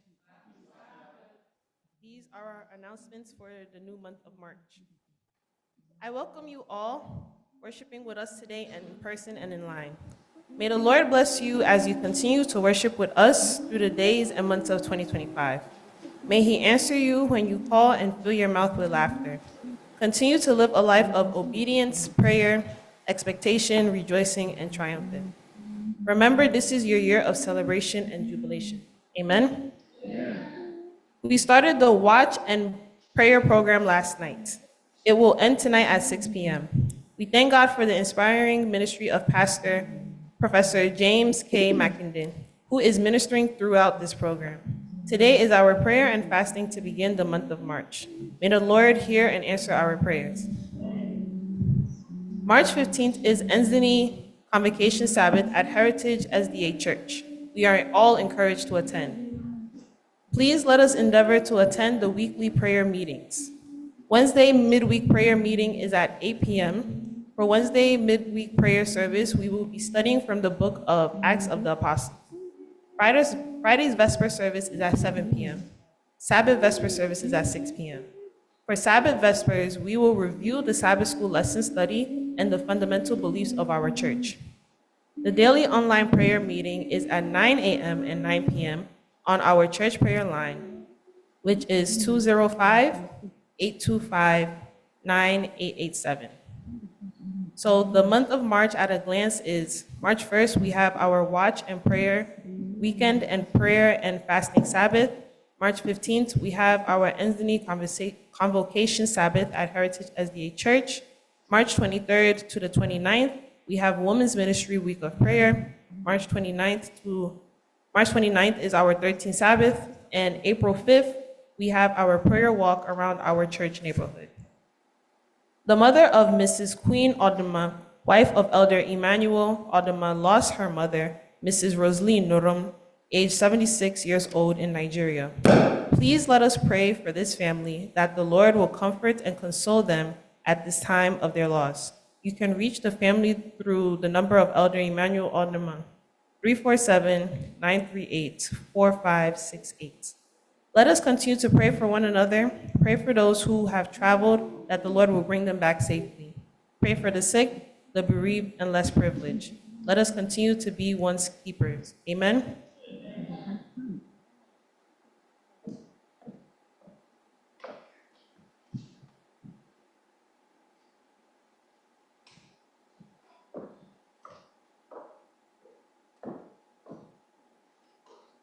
Good morning and happy Sabbath.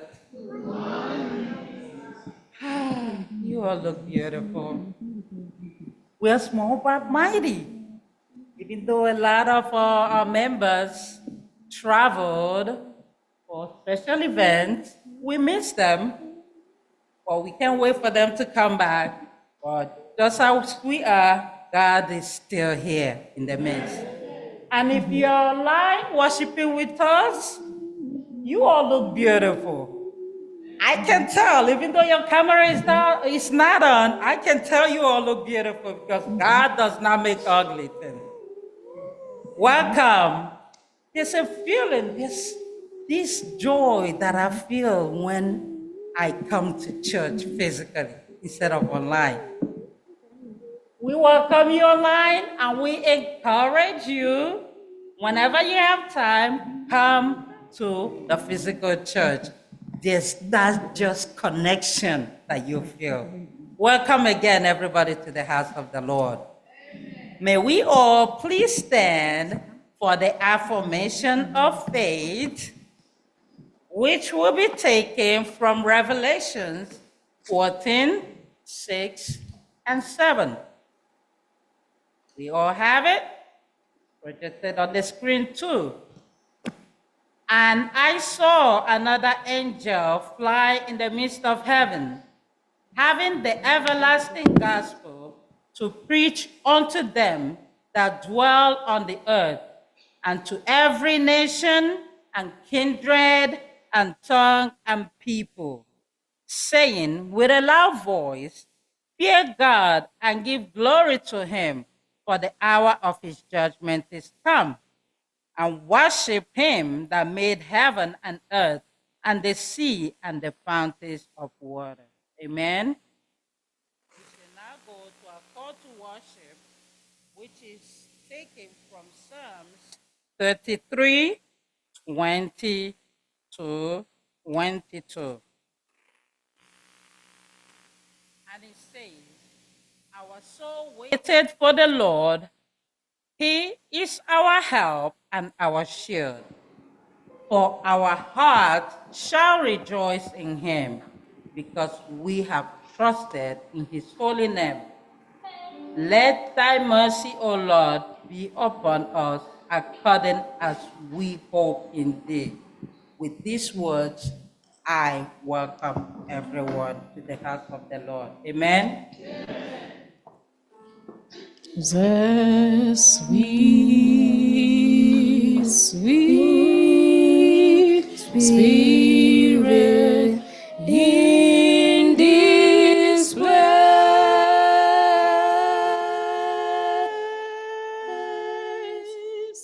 and I know that it's the Spirit of the Lord.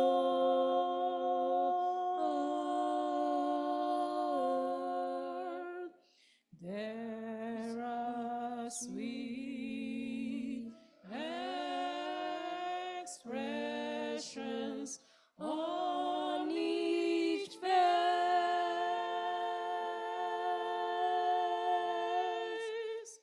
and I know they feel the presence of the Lord.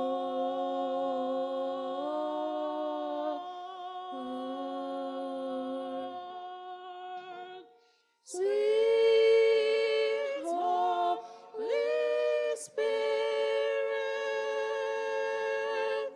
sweet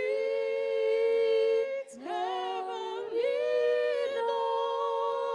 dove, stay right here with us, filling us with your love. And for these blessings, we lift our hearts in praise.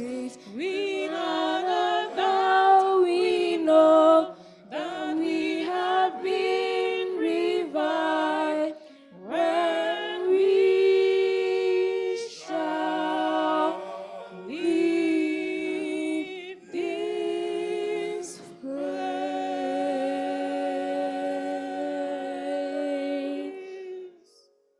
Yes, Heavenly Father, we're just so thankful for bringing us into your presence one more time.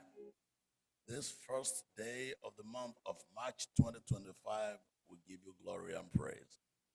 May you accept our worship, our praise, and our prayer as we watch and pray.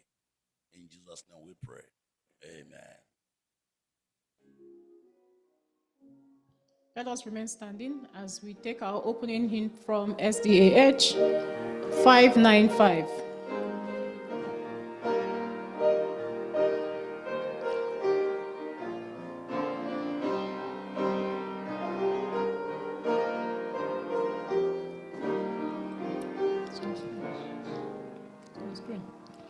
Let every lamp be burning bright, the darkest hour is nearing, the darkest hour of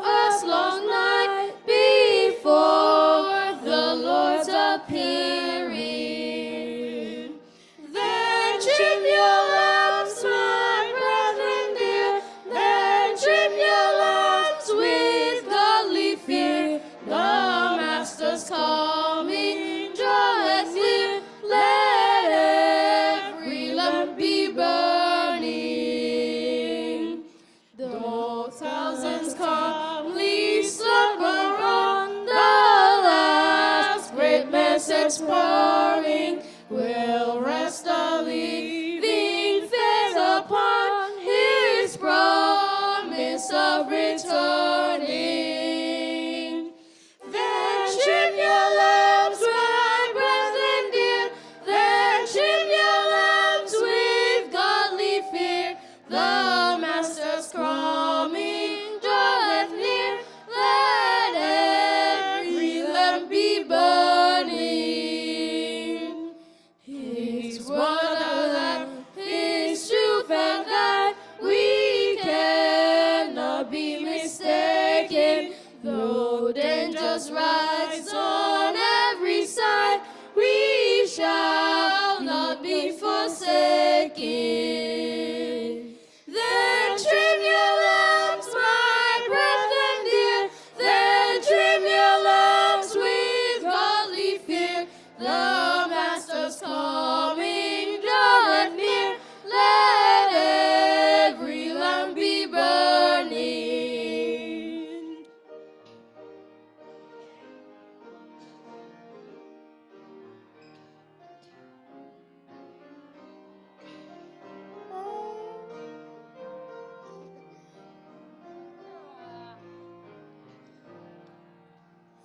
Then let good works with faith appear to help the world around us. Obedience brings our blessings near when faith has firmly bound us. Then trim your lamps, my brethren dear, then trim your lamps with godly fear. The Master's coming, draweth near. Let every lamp be burning. Come, heed this consolence. Let the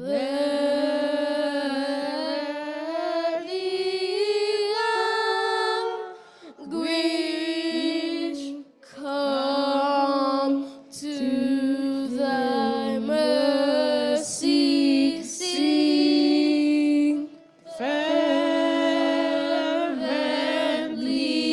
kneel. Here bring your wounded hearts. Here tell your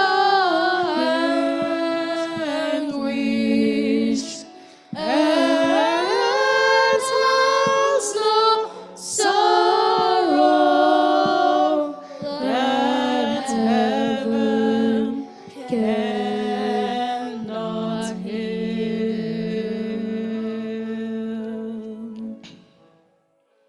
Amen. Amen.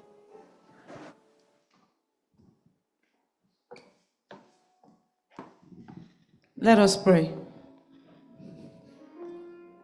Our Father and our God, we thank you. We thank you so much for another wonderful thing that you've done in our lives, the gift of life. We thank you for bringing us into your presence again. Today is a special day because it's a day that we have decided to wait upon you. Lord, we thank you. Even before we came here, you're already here. We thank you. We thank you for every lives represented here today. We thank you for everyone online that have connected with their faith. We thank you. We thank you for the body of Christ, the church of God, marching on and the gates of hell cannot prevail. We thank you because you have made this day to be a day of blessings. And we know, rest assured, that we're going back with those blessings. That everyone that have come to feed at your presence will never be the same again. The Bible said that when they saw the disciples, they asked them that they look different, and they answered, because we have been with Jesus. That will be our testimony, oh God. From this day on, they will see us without saying anything, and they will know of truly we've been with Jesus. Nobody goes to the king's palace and live the same. How much more our Father? We have come to your presence with all our different needs, oh God. There are those that need healing in their bodies. There are those that need promotions. There are those that need comfort, that no matter the words of men, they cannot be comforted. There are those that are grieving at this time. There are those that are asking questions that they cannot even say to another person. With all these, Father, we have brought them into your presence, knowing fully well that you will attend to each and every one of us. In the name of our Lord Jesus Christ. That those that need healing will go back sound and healthy. In the name of our Lord Jesus Christ. Spiritual healing, physical healing, psychological healing, emotional healing, financial healing. Lord, will receive in the name of our Lord Jesus Christ. And Father, Lord, we thank you. We bless your only name that you will revive us. I was reading the book of Psalm 119 verse 159. I read and it said, revive us. I took the Bible and I read in my language, only somi dia laye. And I began to say, Lord, that means we are dead, even though we are physically alive. And David said, please quicken me. Father, Lord, I pray that you will quicken us. In the name of our Lord Jesus, in any area that we are dead, some are dead spiritually. Some are dead emotionally.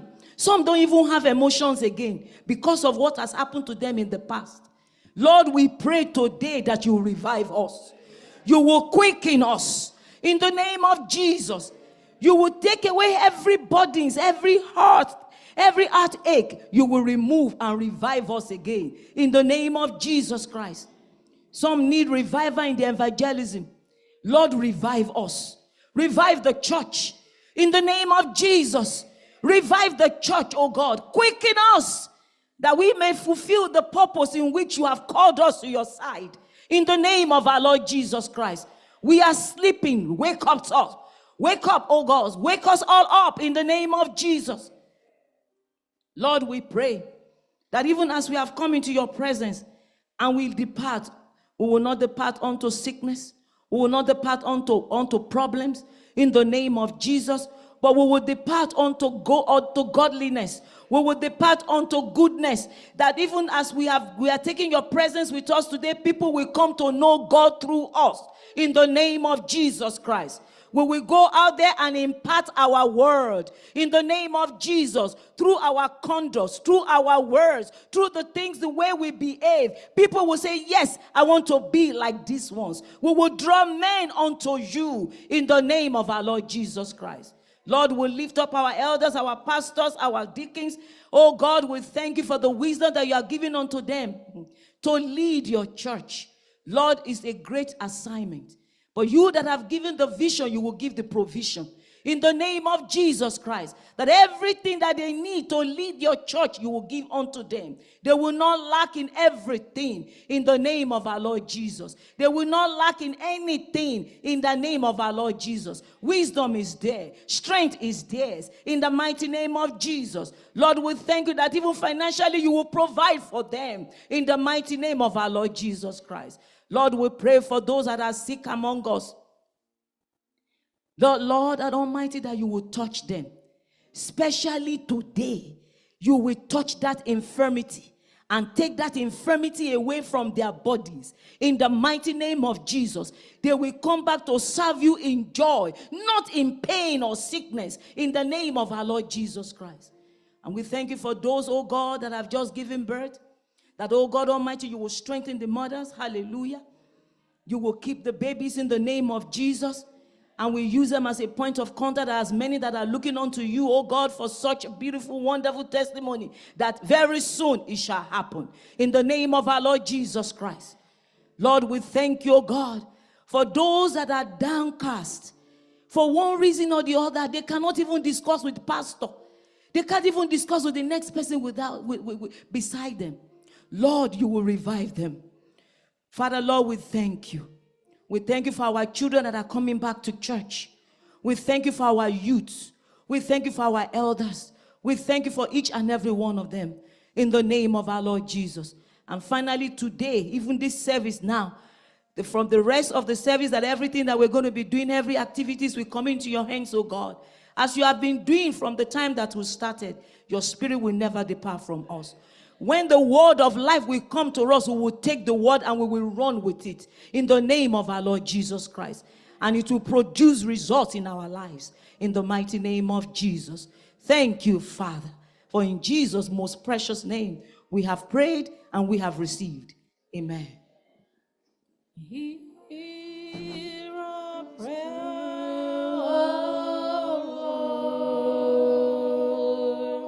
Lord. Hear our prayer,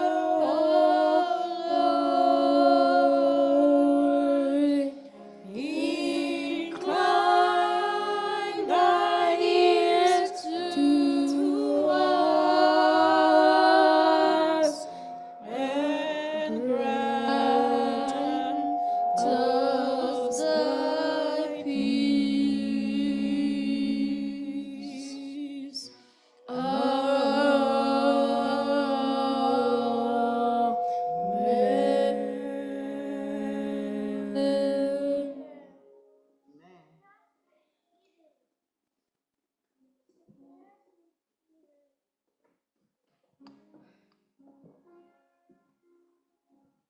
Happy Sabbath. The reading from the Psalms will be taken from Psalms 45, and it reads, My heart is inditing a good matter. I speak of the things which I have made, touching the king.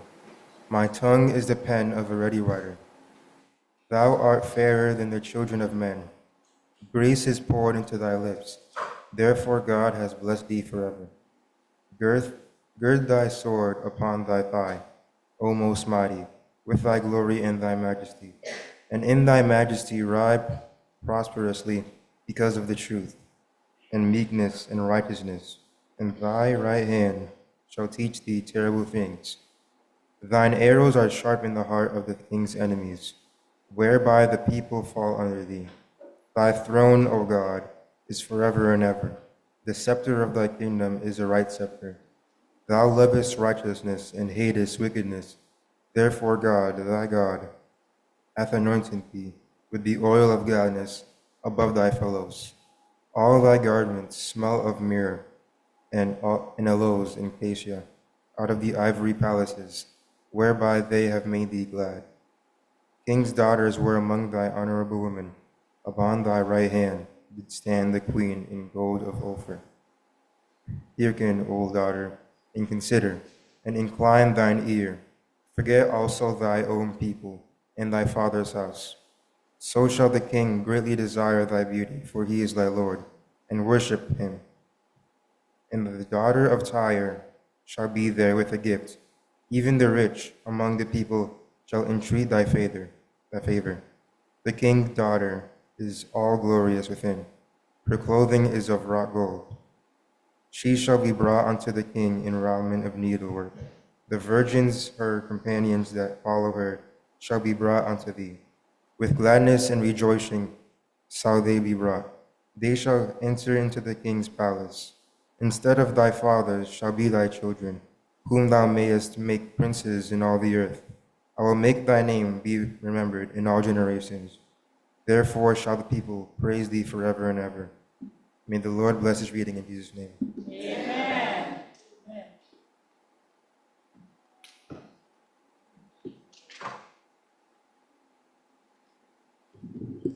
We are children of a better land, children of a better land, children of a greater land. Oh yes, oh yes, oh yes.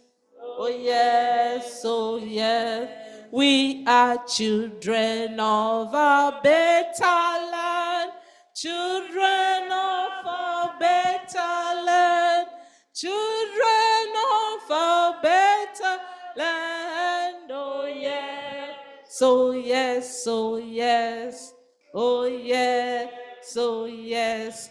Anyị bụ ụmụnta nke ala ọma ahụ, ụmụnka nke ala ọma ahụ, ụmụnta nke ala ọma ahụ. Ewo, ewo, ewo, ewo,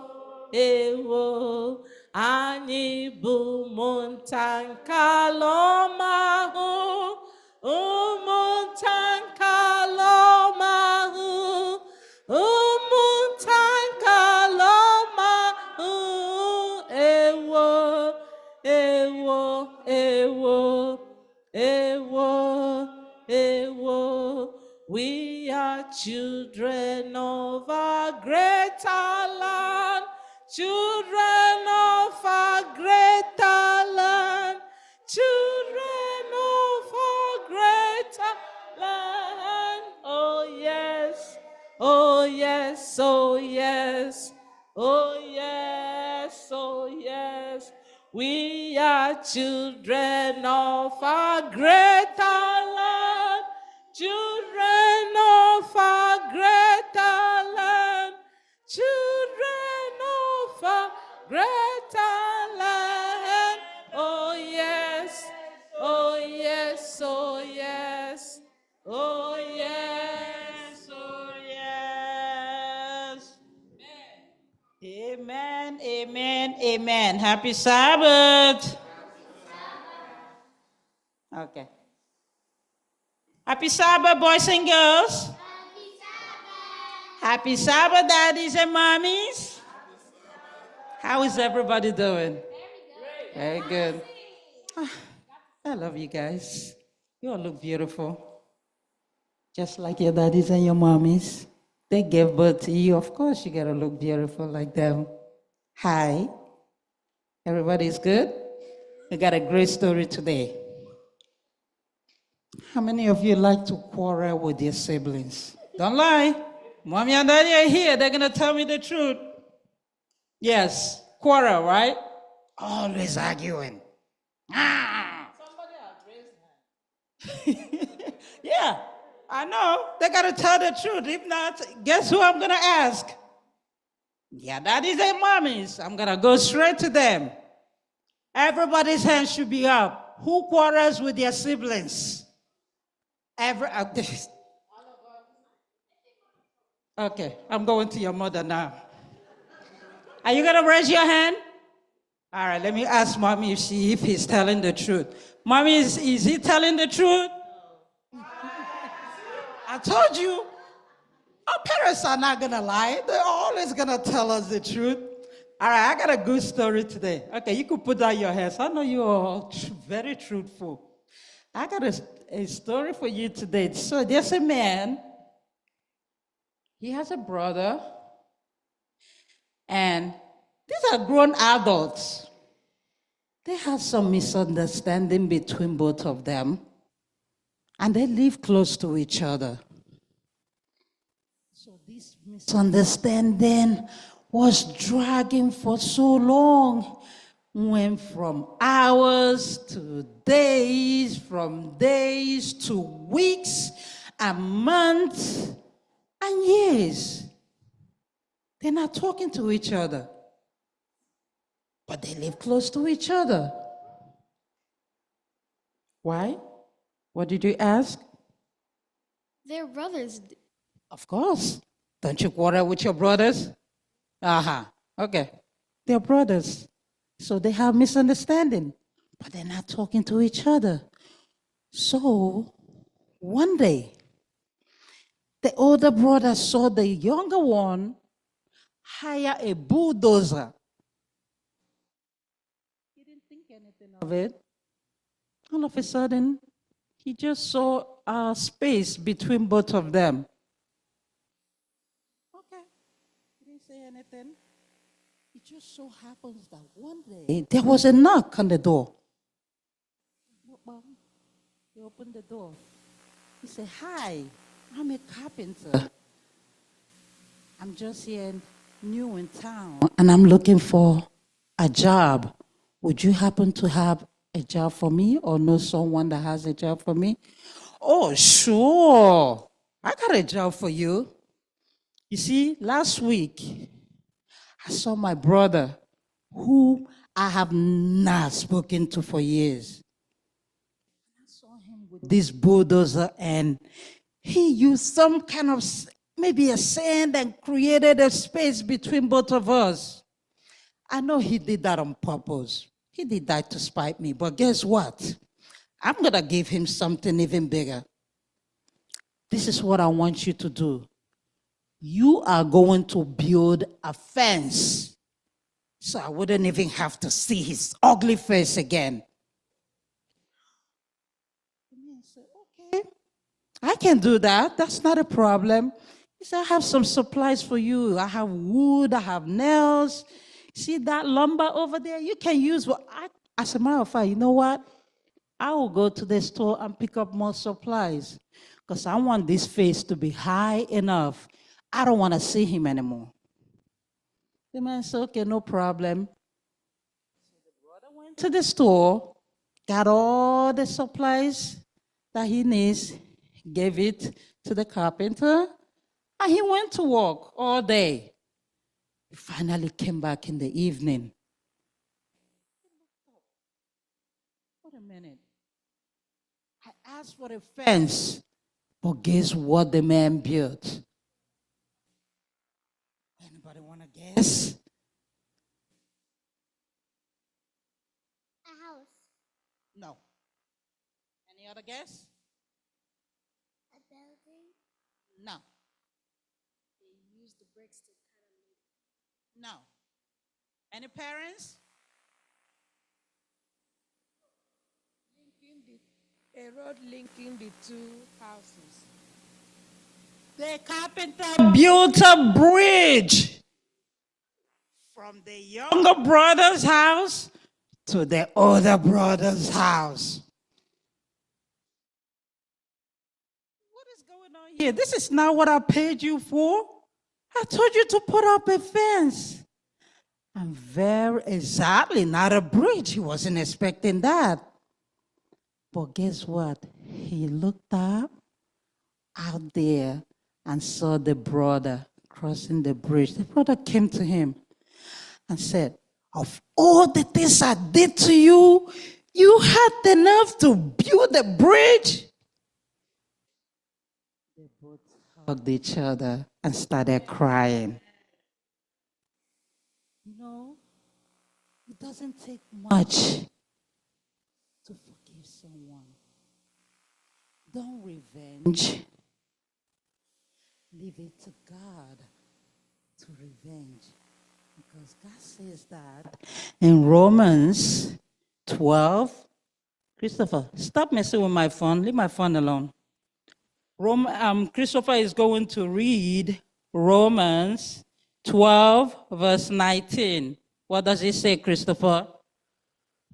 It said, "Beloved, do not avenge yourselves, but rather give place to wrath. For it is written, vengeance is mine, I will repay, says the Lord." Vengeance is mine, amen?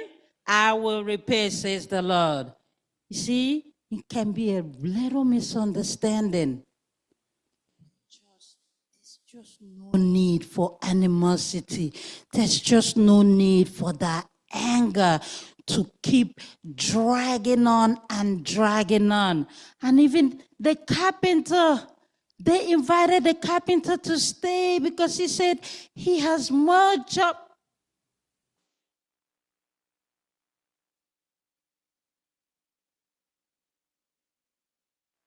He said he has more job for the carpenter to do, but the carpenter says, no, my job here is done. I have a lot more bridges to build. Amen? That means that God sent this carpenter just to connect these two siblings. If he didn't come, who knows how long this anger, this misunderstanding will keep going on, this conflict between them. So, do not even try to revenge. Because the Bible says, vengeance is mine. Leave it up to God. Forgive and forget. Forgive. And guess what? If it's hard to do, get on your knees and God will help. God will melt that heart of stone for you and soften it so you can have the heart to forgive someone that wronged you. Okay? Amen? Okay. Now I'm going to need a prayer, but, put your hands down. But before you pray, you're going to touch on one thing about the story that you learned. Before you raise your hand, did you hear me? You're going to touch on one thing about the story. Okay? So if you think you still want to pray, come here. Come on. Come on. Don't be shy. I don't bite. I only bite on Fridays. It's Saturday. Don't worry. You missed it. You missed it by one day. Okay, very good. All right, Adama, you want to go first? All right. Okay, first of all, close your eyes. Close your eyes, princess. Our Father, who art in heaven, hallowed be thy name, as in the earth, as in the heaven. Because it's dead, I daily bread. The worship possesses evil and done the kingdom, power and glory forever, ever. Amen. Amen. So, dear Heavenly Father, thank you for this day. Oh Lord, help us to forgive and help us to forgive anybody who made us mad. In Jesus' name, amen. Amen. The Heavenly Father, thank you for this wonderful day that we're at church. Also, God, please help us to forgive people. Help us to be nice to people as well, not do anything wrong to them. And you already said the golden rule that we should treat others as we want to be treated. Help that others can treat us properly, and if they do us wrong, please don't allow us to do revenge. In Jesus' name, amen. Amen. All right, go back to your seat.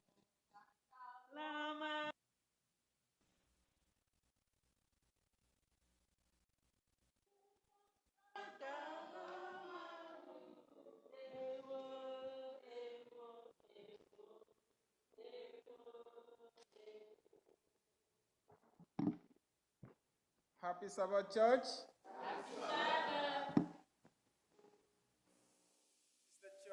God continue to bless your ministry and your family in Jesus' name. Amen. It's a very beautiful story. May we learn to forgive one another, and God will continue to bless us in Jesus' name. Amen.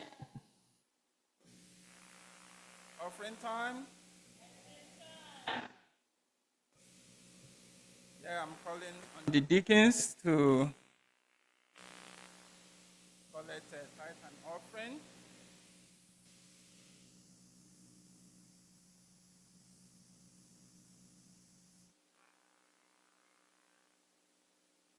And remember that you are just returning little bit of what God has given to you.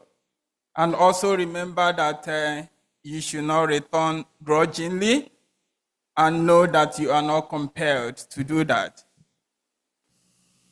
There is one thing I want to touch. We're seeing too much loose offerings these days. We have envelopes. Please, it's indicated where you will write the tithe and the offering.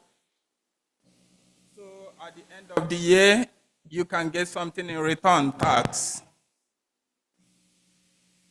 Please put it in the tithe envelope. Very important. And it's projected up there other ways that we can return our tithes and offerings. Today, we have our sister who is thanking God for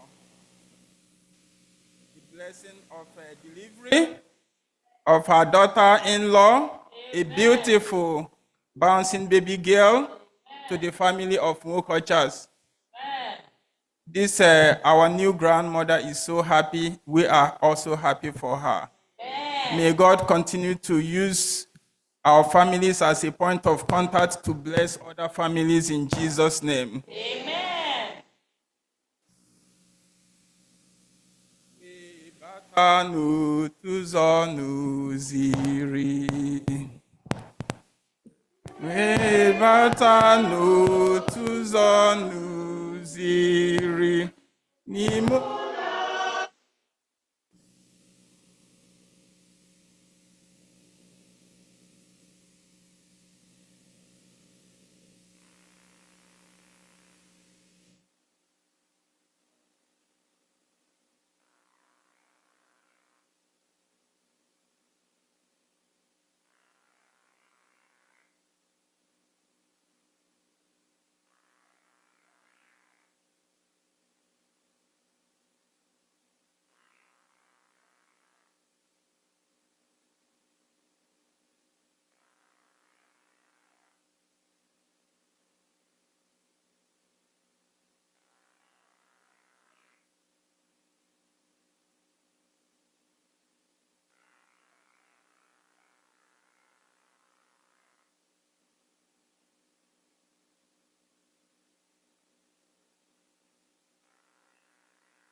not say a word, we can smile.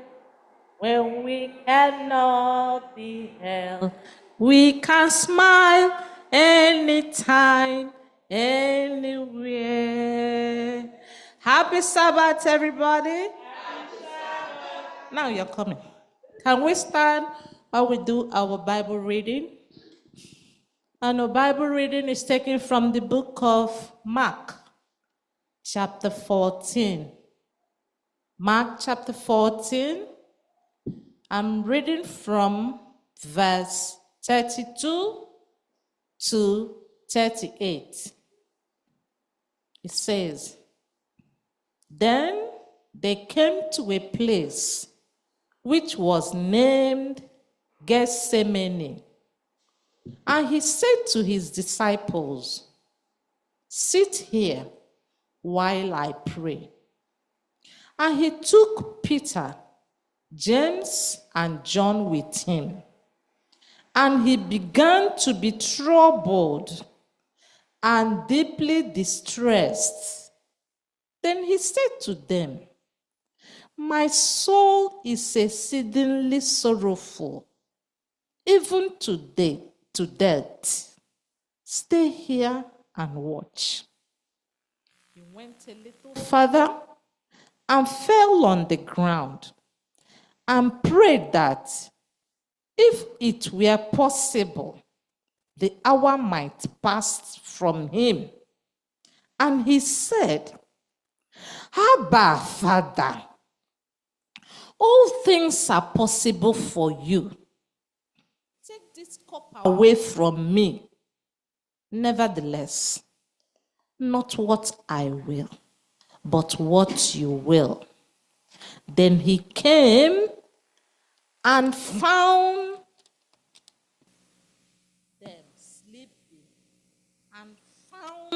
them sleeping, and said to Peter, 'Simon, are you sleeping? Could you not watch 1 hour? Watch and pray, lest you enter into temptation. The spirit indeed is willing, but the flesh is weak.' May God bless the reading in Jesus' name. Amen.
Yahweh Yamalasi, Jehovah, Yahweh Yabu Chineke, Nezie, Jehovah, Yahweh Yabu Chineke.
Amen.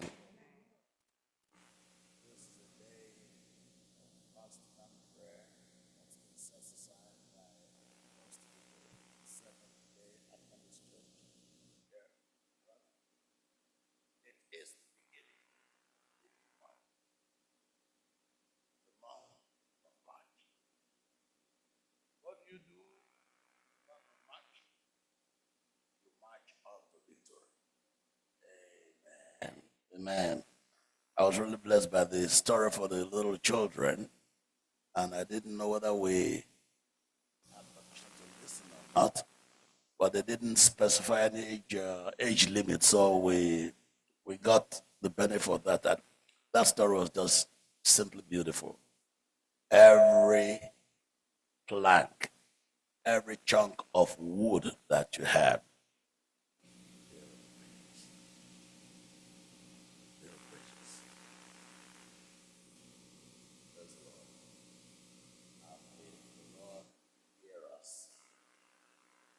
that we will not be able to share.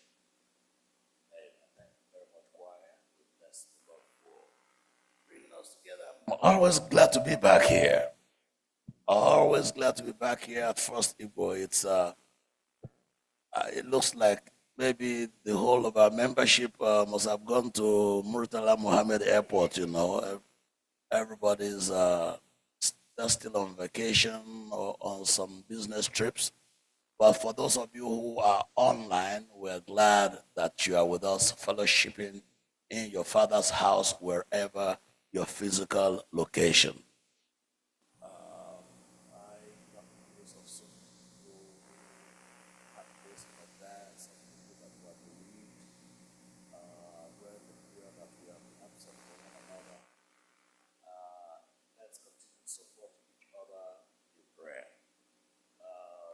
The Wampa family, I just actually got to know that this morning. You know, I know the time when they were going to Maryland to meet his brother, I didn't know that he had passed.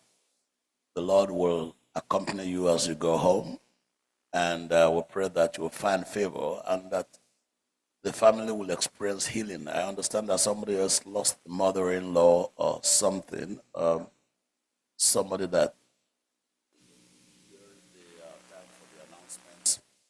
you know, we're in this world.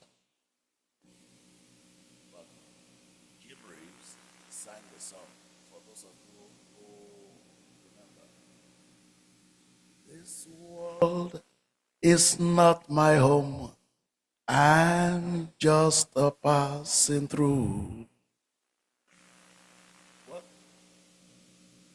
treasures are laid up somewhere beyond the blue. The angels beckon me from heaven's open, and I can't feel at home in this world any. Oh Lord, you know I have no friend like you. But if heaven is not my home, oh Lord, oh now what shall I? But then the angels beckon me from heaven's open door, and I cannot feel at home in this world anymore. When you don't feel at home in this world anymore, it means you have somewhere that's better, where your mortgage never expires. Hello, somebody. The rent is never beyond your reach, where you never find yourself on the streets in spite of all the skyscrapers that surround you. Has it ever occurred to you, you know, when Nigeria started going through the very serious economic challenges that we have been through, and which we hopefully pray that we are getting past. The people on the street, I still saw them on the streets, and yet you pass through all those big areas of Ikoyi, of GRA, you see a lot of empty houses. Empty houses, nobody is living in them, and yet you still have people on the streets. There are so many empty houses, even here in New York City. But guess what? We still have people on the street. That is not going to happen when we get up there. Because he said, Jesus, I am going to prepare a place. It's not a generic place. It is purpose-built for you. And when I go to prepare a place for you, I will come again so that I can take you there and hand you keys to the heavenly mansion. I pray that you and I will be there for that appointment that day in the name of Jesus. 2025 March is here, March 1. And like I said, we are marching on to victory. We want to thank God for our pastor who is worshiping elsewhere today. And we pray that the Lord will continue to bless him as he ministers to us. We have a wonderful church here, a wonderful community. And we just pray that God will bring us more people to enjoy the fellowship with the holy angels as we worship also in truth and in the spirit. They went to the olive grove called said to them, sit here while I go and pray. Maybe you didn't understand exactly why the disciples fell asleep. Then you will understand what you and I need to do today. When you read the book of 2 Kings, you see the place where Elijah was about to be taken into heaven. You remember that story? And then he said to his servant, Elisha, he said, hey, young man, wait for me here. The Lord has sent me to where? To Jordan. And Elisha waited patiently for him to come back. Hello? Is the church awake? So where did Elisha wait? He said, no, sir. I ain't waiting. I am going with you exactly where you go. In the book of Ruth, there was Naomi, there was Ruth, there was Orpah. Orpah was married to the senior brother,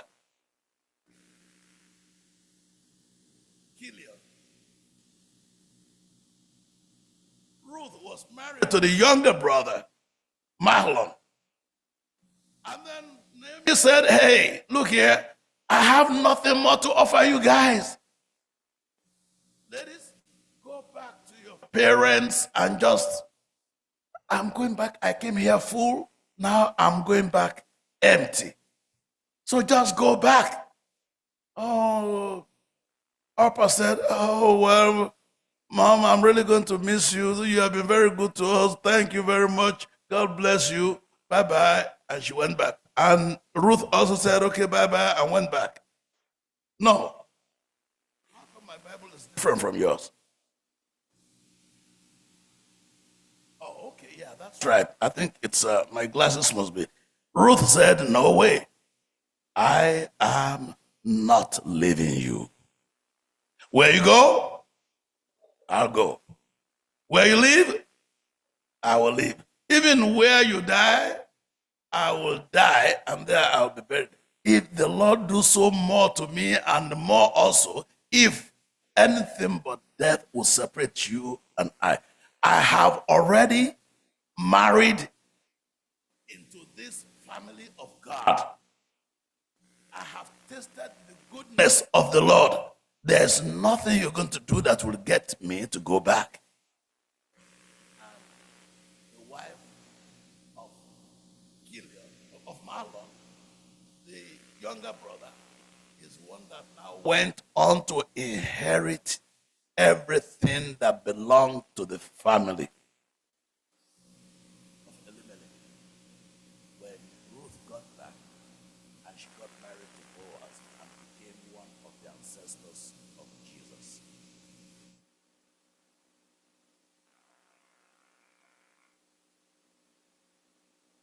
Elisha refused to wait. Elijah said, wait for me, the Lord has sent me to Jordan.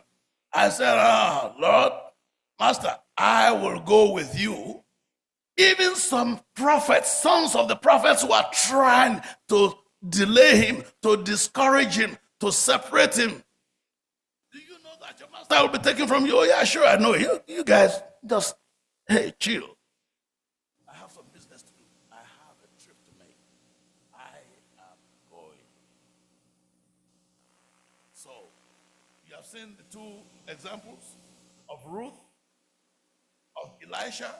Now let's see what Jesus did. Jesus took Peter, James, and John. He had told the first group of 9, wait for me here in the outside garden. They went for into the only group called Gethsemane. Jesus said, sit here. Sit here. Were there chairs in the Garden of Gethsemane? No chairs. You are coming from the house where you just had dinner where there were chairs and tables. You get to the garden, he said, sit here while I go and pray. Jesus was very specific what he was going to do. You sit here, but me, Andrew, what? I am going to pray. And then 9 of them sat down. 9 of them sat down. They were disciples, they were good people, but they sat down. Then he now took 3 out of the 12 and said, he took them with him. And then he became troubled. It was in their presence, in the presence of those 3 now, he became troubled and distressed. And he even told them, now, can you imagine the master? My soul is crushed with grief, troubled to the point of death. Sit here and do what? And watch with me. The first group just do what? Sit here and wait for me. The group of 3 that felt they were the ones that always, wherever I was going, will come with you. Peter, in fact, I don't care whoever else, if anybody else leaves you, I will never leave you. I'm sure of myself. In the church today, we have the speakers and we have the sitters. Hello? We have the sitters and we have the speakers. Sometimes, and you know, the sitters are always more than the speakers. For every speaker, you have 3 sitters. Because there were 9 of them waiting. Only 3 of them went with Jesus. They were the ones that were the dynamo. They were the ones that were active. But even those 3, it got to a point, Jesus said, stay here. He didn't ask them to sit. Stay here and watch with me. You guys are so active. You guys are so prominent. In the group of disciples, you are the leaders. You are the ones that are visible. You are the ones that we hear all the time. So sit here. Since you can talk, come and talk to God with me. Come and be visible. Come and strengthen me because I am weak at this point in time.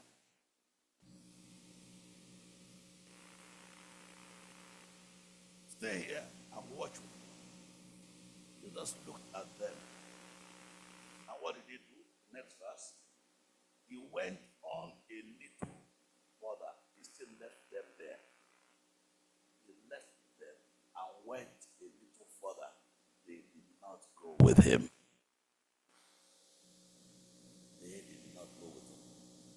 After he had expressed to them that his soul was troubled, after he had said that he was almost troubled to the point of death, they watched him, but they could not understand. It was like a cloud just beclouded. Something formed around their intelligence. They were initially awake, but not alert. Like in the church today, we have so many that are sitting, the majority. We have those that go from sitting, they are staying in the church. But out of the whole 12, not even one. Not even one. Even John, the beloved disciple, did not understand, did not capture the essence of that moment.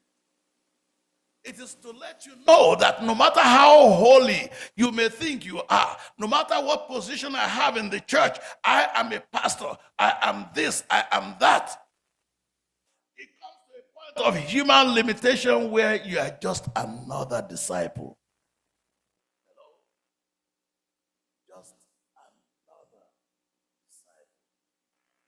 And that's why you cannot hold, I cannot hold myself superior to you.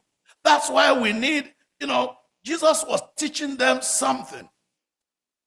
Stay here and watch with me. He went on a little further. Jesus fell to the ground. He fell down to the ground. Jesus fell to the ground. Then he started praying. And he prayed that if it were possible, let this awful hour that awaits me, let it pass. Oh, Abba, Father, he cried. Everything is possible for you. I know, Lord, you can do all things. What is it that you have been facing and you have been asking the Lord, you have been wrestling with God, and you have been saying, oh, Father, let this cup pass from me? I don't know what it is. That's what brings us together this month of March. As we are getting ready to march on to victory, as we get ready to march on from the point where we are to the point where we need to be. Father, take this cup of suffering away from me, but yet not my will, but your will be done. Then Jesus returned from where he had gone. None of them followed him. And he came back and found the disciples asleep. That is the secret of why they went to sleep. They did not go all the way with Jesus. The reason why Ruth got the blessing that Oprah missed was because she went all the way with Ruth. What business brings you to church today? It's not going to be a regular sermon day. What brings you to church today? Is there something you are wrestling with? You have been praying and praying. Even Jesus prayed, and somehow the hour did not pass. Because that was the reason for which he came. God has a purpose that you don't know. I have discovered purposes in my life that God gave to me. And let me tell you, let me confess to you, if I knew that that was the purpose, I probably would have run faster than my legs could carry me. Because, hey, no kidding, I'm human. Yeah. Forget all the titles.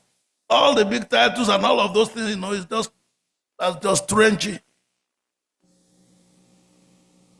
It's just titles of recognition. Titles of achievements, yes, maybe. But that is not the person. That is not the man.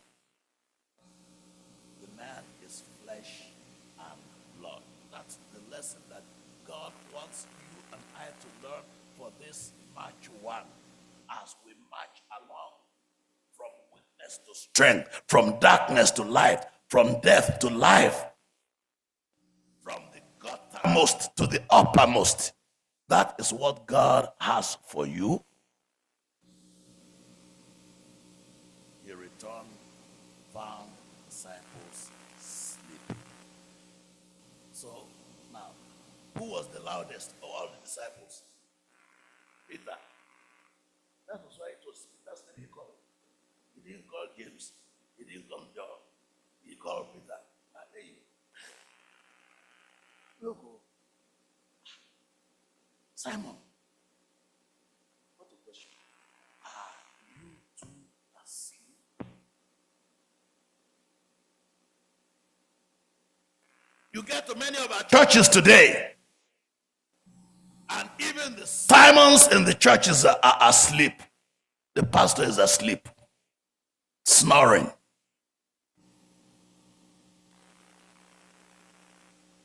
As a young pastor, I graduated from Andrews, 1980, and I was very proud of myself. All the degrees, bachelor's degree in this, another bachelor's degree, then a master's degree in this, another master's degree. I was really proud of myself, in those days with the afro, the big afro, and the shoes, those bell-bottom trousers that you wear, the James Brown. KLC, keep Lagos clean. And I came back to Nigeria. And then I went to the ministry straight and I was transferred. Those of you, I see a lot of Ife people here, elder. Those are the Ife people. I was transferred to Ife, where the big hospital, I was the district pastor, a young man coming. And the young people were on fire for Christ. They were having night vigil, they were having this, they were having that, prayer meetings and everything. And I'm like, they want to put me in trouble. They were on fire, literally. But let me tell you exactly what is on my mind. What was on my mind then? They want to do night vigil. So it means I have to go and stay with them during the night. Hey, of course, the elders were against the night vigil. Those young people, they are going there, it's immorality. They are going to be sleeping together, blah, blah, blah, blah. The elders could not even confess that it's because they could not sleep, they could not wake up at night. No elder, what would have caused you to be with them? Huh? You don't want to misbehave. Go there and mentor them. Go there and guide them. Don't sit there and point the way. That's why Jesus says he is the good shepherd. The good shepherd is in front. That's why he's a leader. And the sheep are following him because they recognize his voice. If we in the Seventh-day Adventist Church today, all those of us that have leadership positions, that are pastors, that are elders, that are deacons, that are choir leaders and choir, people, music ministers, if we would actually live by what we preach,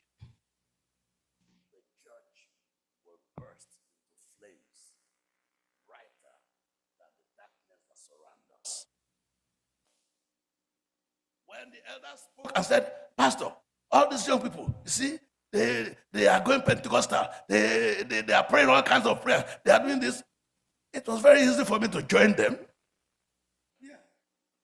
Very easy for me to join them because I also didn't want to be dragged into night vigils and praying and small prayer now. We all know exactly how the prayer.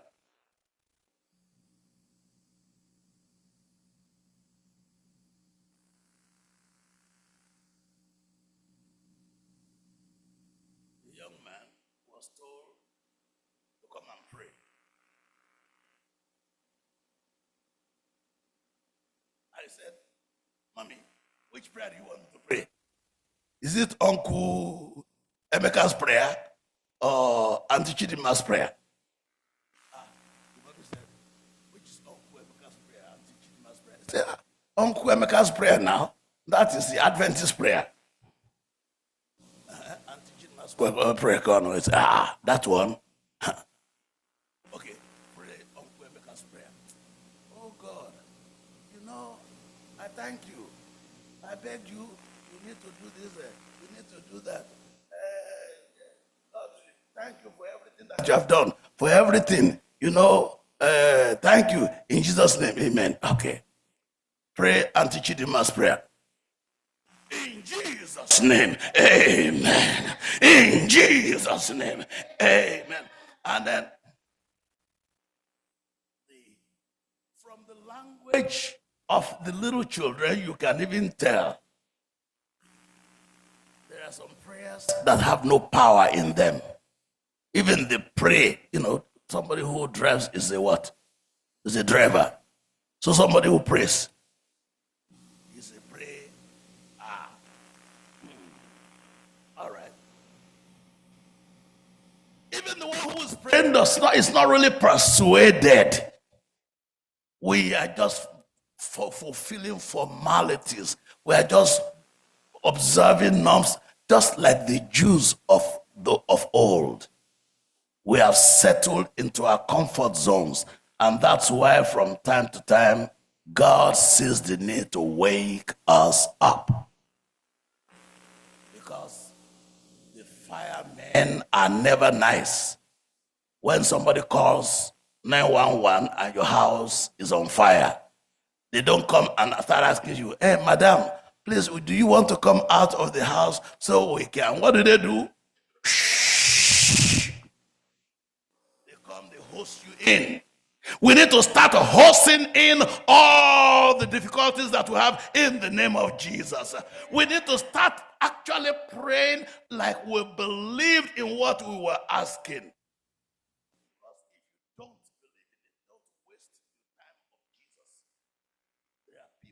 Actually have needs and they believe that God is going to do it. That's why we need to wake up. Pastor, are you also asleep? Elder, are you also asleep? This is just asking. No, I'm just putting your name. I'm putting my name, like he called Peter. He called him by his name. James, are you also asleep? Can we have each one calling their names? Mama, Ngwano, start.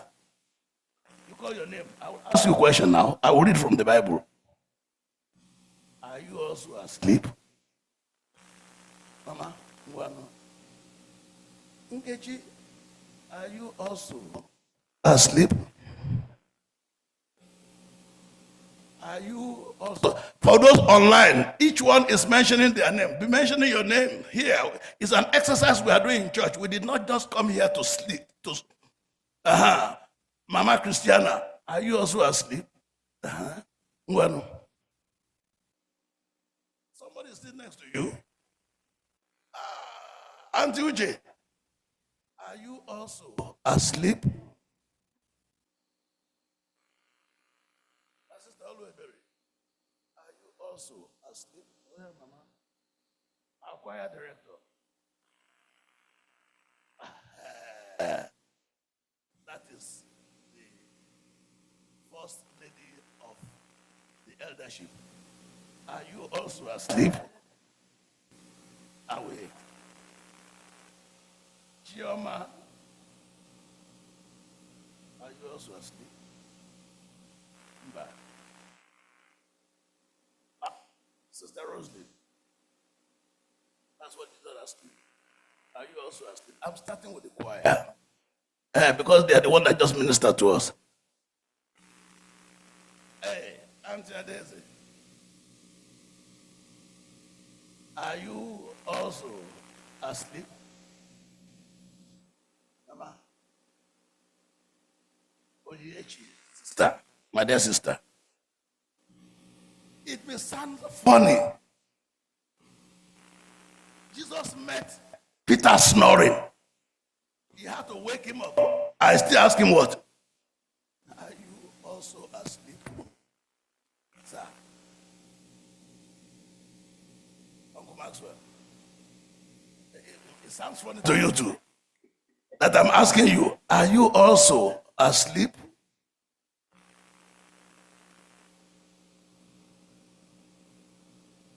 My Aunt Chigo, are you also asleep?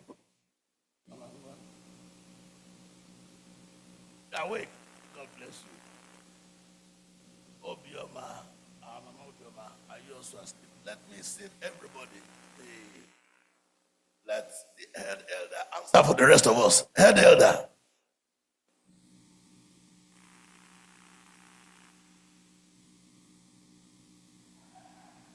has not changed. Are you also asleep? Amen. You know, the song that we want to sing to end to close the sermon is the song of Andre Crouch that I love so much.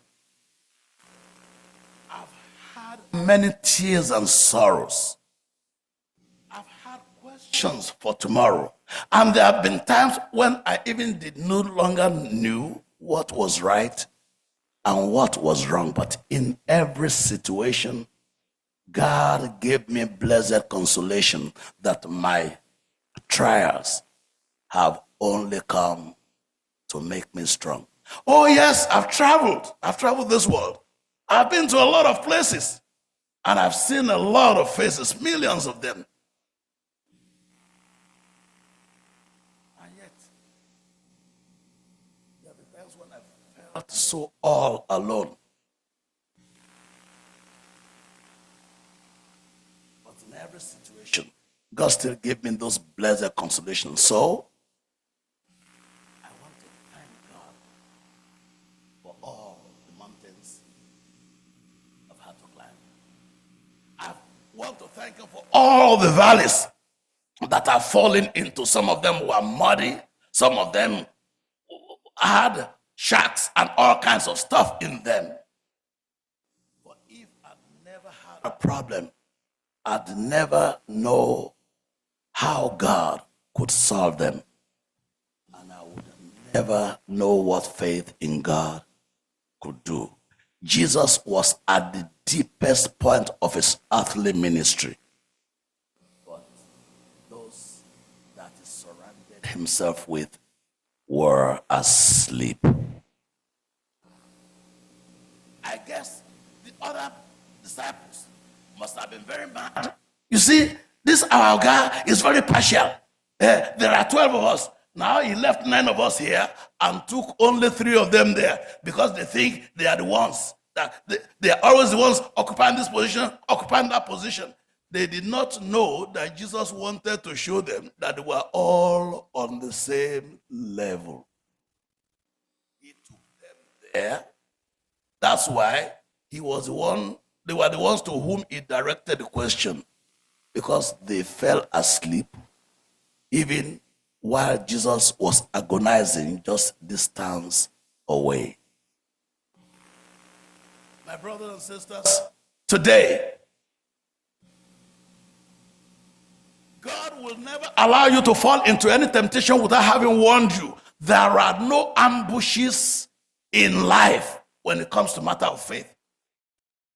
Before Cain killed Abel, what did God ask him? No. Why are you angry? There's always something that will lead you into sin.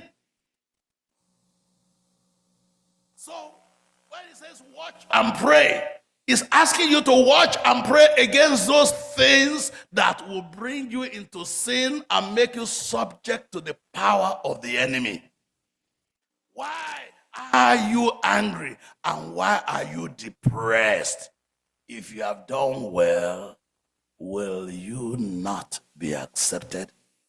But just in case, I want to warn you, sin is waiting at your door like mosquitoes at the door. You know, they just want you to open the door, fear, and then they rush in, or like flies. Sin is crouching at your door. What led Cain to commit the first murder? All this NYPD and the rest of them, they are just doing the leftover of Cain's action. There would have been no police, no military, nothing, if Cain did not surrender. Number one, envy. God accepted his younger brother and rejected him. Because, and what was the responsibility of the younger brother for God rejecting him? Nothing. God, Abel just made sure that he did what God said. And because Cain did not, he was angry with his brother for his own failure.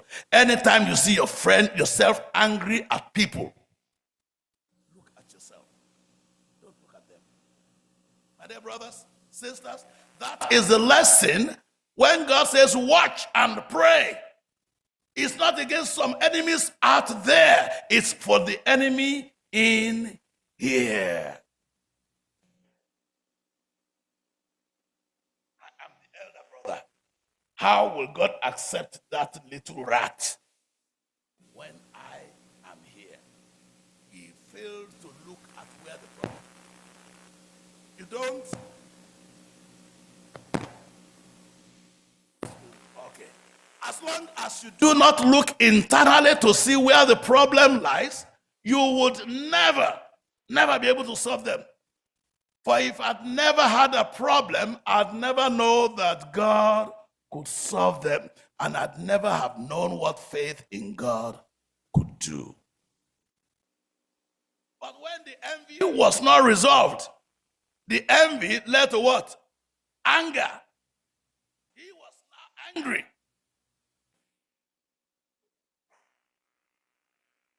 When you have issues that you don't resolve with your wife, with your husband, with your children, with your brothers, with your neighbors, it always degenerates. Problems never stay where you put them. They never do. Problems are living organisms. They will evolve. It's either you deal with them or they deal with you.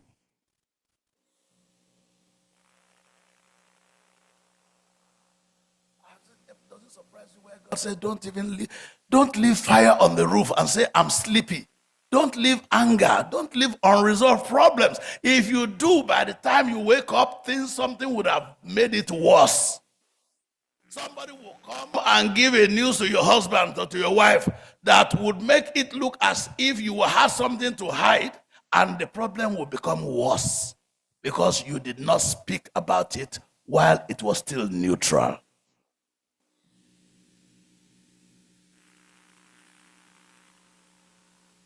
Why did Cain refuse to see his problem? Pride. Do you see how everything we can unbundle everything? He could not see his own problem where he went wrong. Why God rejected. So it started with pride. He couldn't see his problem. Now he went on to envy. He could see the brother's blessing. And so pride that is undealt with leads to envy and results in murder. It is a building block. Nobody ever gets up in the morning and decides, I'm going to murder somebody else. No. For all our fathers listening online and here, no man ever wakes up in the morning and decides, I'm going to marry another wife. No. First, they would have seen that thing moving around in skirt, wiggling from one side to the other. Say, check. Wow. Look at that, man. And then the head will begin to calculate. The eye will begin to blink. The hands will begin to shake. I'm a man. I know all the other men are more righteous than I am, so, but I'm wired to be a man. You are the creator. That's why he says, sin is crouching where? At the door.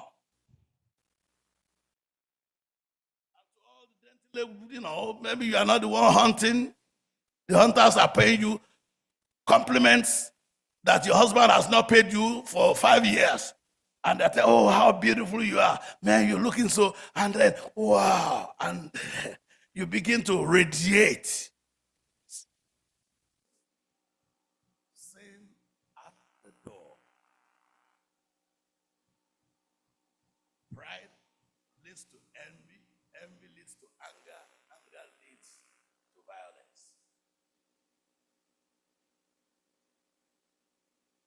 it ever occurred to you that Judas did not suddenly wake up to betray Jesus overnight?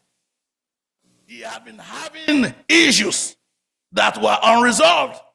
And the final one was when Mary Magdalene went and poured oil, that fragrance, on Jesus. I said, what a waste. Shouldn't this have been sold? This will cost a whole wage for one whole year.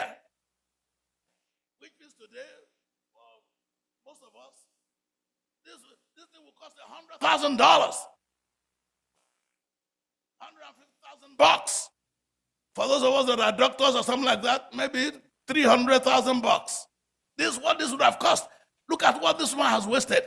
And he left that place, and you went from there. You went to the temple, not to worship. You went to go and meet God's people, priests, leaders of God's temple, to plan. I can give him to you. I can give him to you. Pride, envy, anger,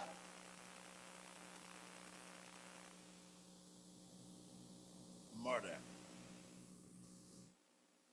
The only problem with Judas was that he did not know the whole story.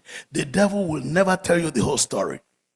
When the devil was telling Cain to go ahead and kill his brother, he didn't tell him what the result was going to be. He was banished and barren. When Judas betrayed Jesus, before Jesus was hanging on the cross, Judas was already hanging on the tree. That's suicide. The devil never tells you the whole story. So when he says watch and pray, there are consequences for every choice that we make. Consequences for every choice that we make. That's why Jesus says, Simon, are you asleep? Couldn't you watch with me for just 1 hour? Simon and the disciples did not know that by watching with Jesus, they were not watching for Jesus, they were watching for themselves. When you watch with members, when you watch with those, one of the things that I find the greatest strength for me as a pastor is in standing with members. They have problems, I'm fasting with them, I'm praying with them. In doing that, I'm the one that's getting the strength. You are talking about each other, I am praying for you. I'm getting strength, you are getting weakness. So pray for each other. Pray with each other. When you stand with Jesus, you are standing for you. Hello?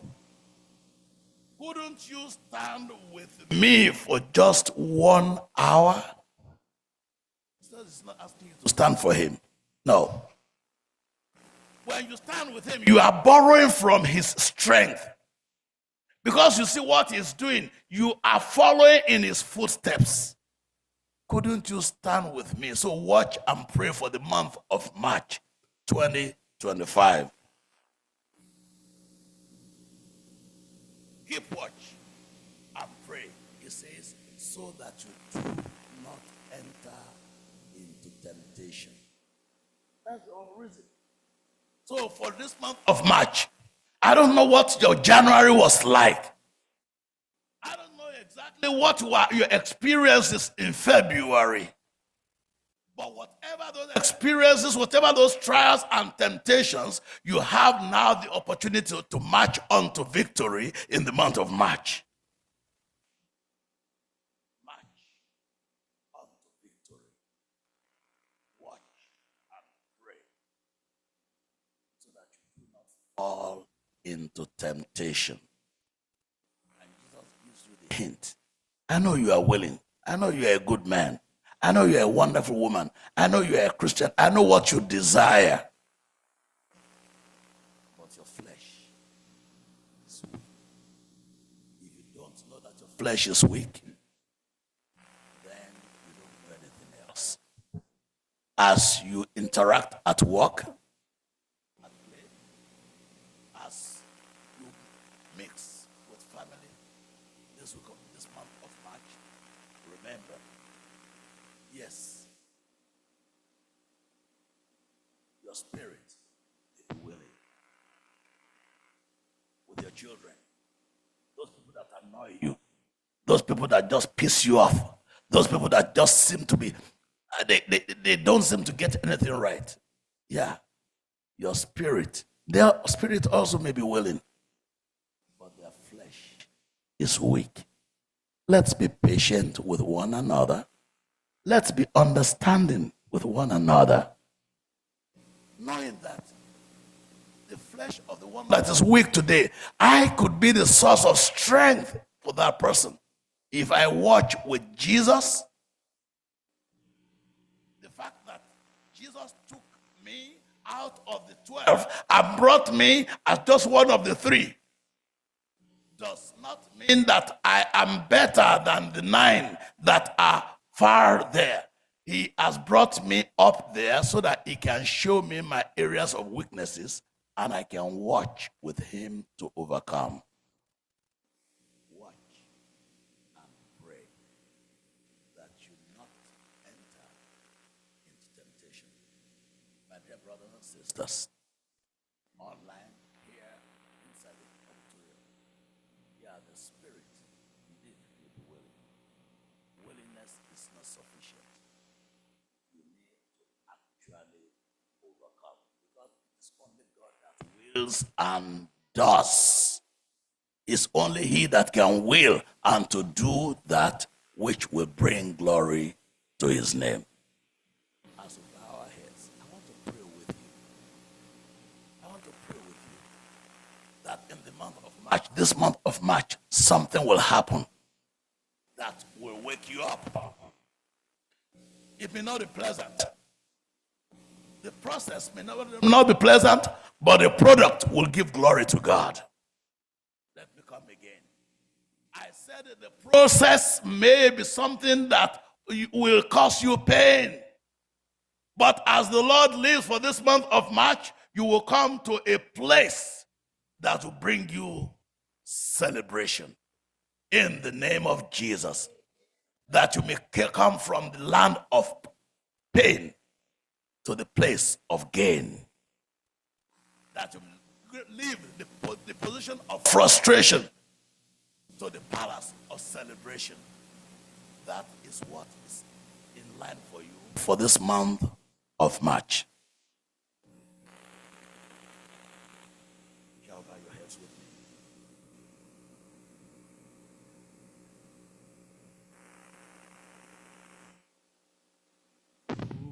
Oh, it all. Oh, it all. Oh, I've learned to trust in Jesus. I've learned to trust in God through it all. Through it all. Oh, I've learned to depend upon His word. So I thank God for the mountains, and I thank Him for the valleys, and I thank Him for the storms He's brought me through.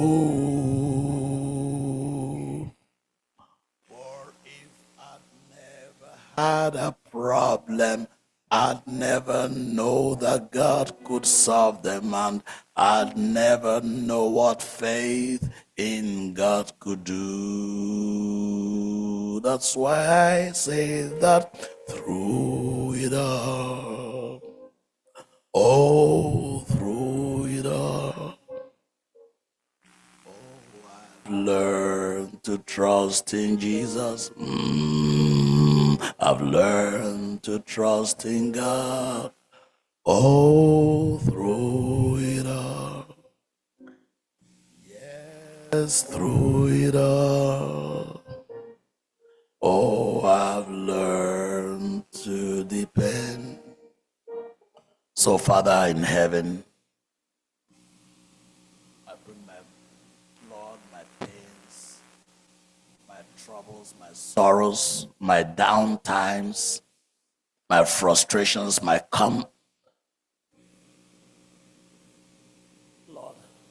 my doubts, my fears, my tears, as a representation of all of your people here gathered today in this congregation, whether physically or virtually. The month of March, you have brought us to the first day with the command that we need to watch and to pray.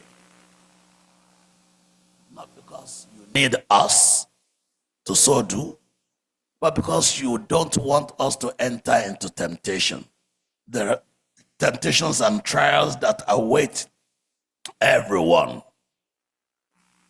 No matter the nature, no matter the size, no matter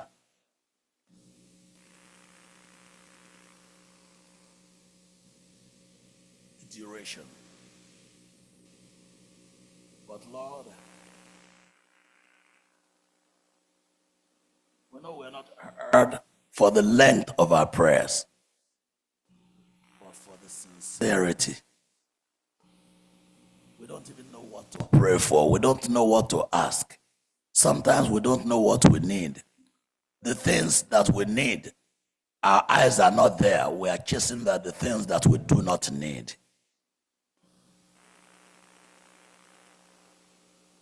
We are sacrificing the things that we can, clinging to the things that we cannot keep, and sacrificing by going after the things that we cannot get.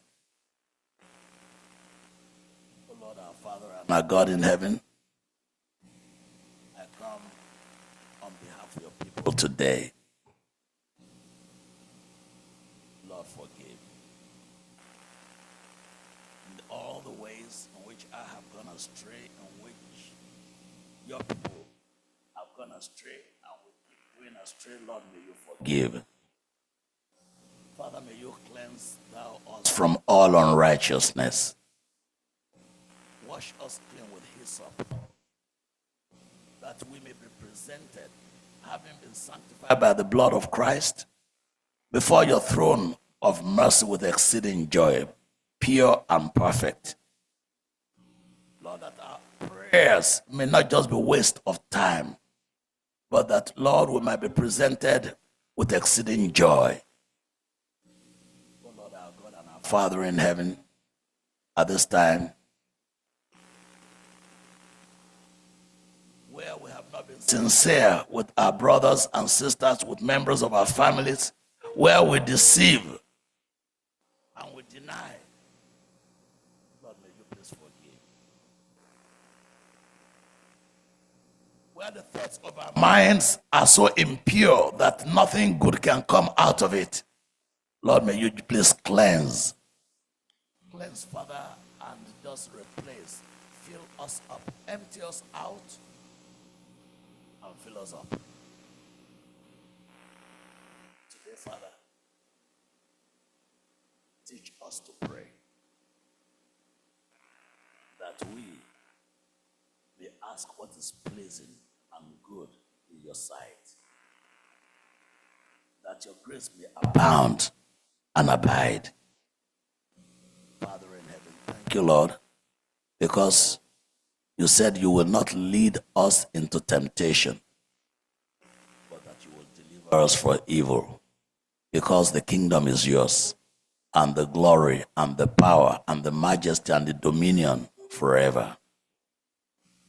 Thank you, Father, for bringing us to March. On this first day of March, Lord, I present your people before you, that, Lord, that you brought them to the first, you will bring them to the 31st. In the name of Jesus. Oh Lord, my Father, My God, anything that will keep us from marching through the month of March in victory, may you remove it from us in the name of Jesus. Thank you, Lord, for the pastor. Thank you for the leaders of the church. Lord, it doesn't matter whether we are the 9 that were left in the outer court of the garden, or of the 3, the leadership team that went with Jesus into inner recesses of the garden. All of us have fallen asleep. May you please wake us up. Father, wake us up. And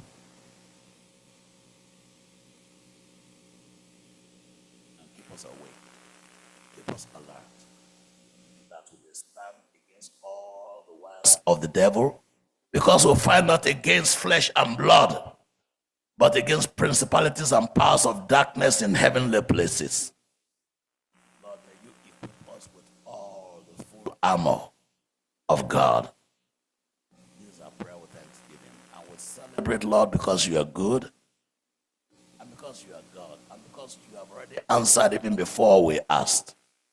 In Jesus' precious name we pray. Amen.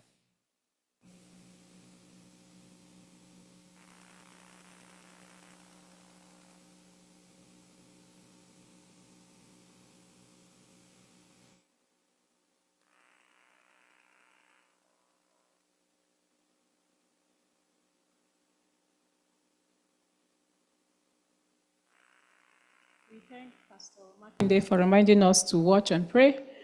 May the Lord bless you, Pastor, and bless your ministry in Jesus' name. Amen. We will all rise as we bring the divine service to a close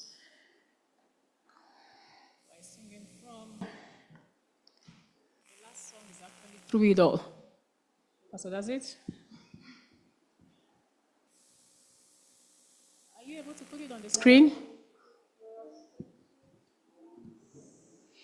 I've had many tears and sorrows. Sing stanza and then we'll sing chorus. Okay.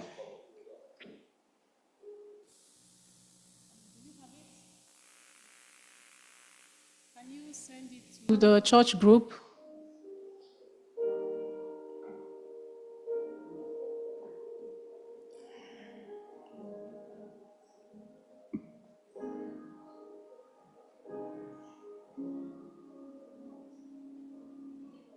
Okay. Oh, I put it in AWM.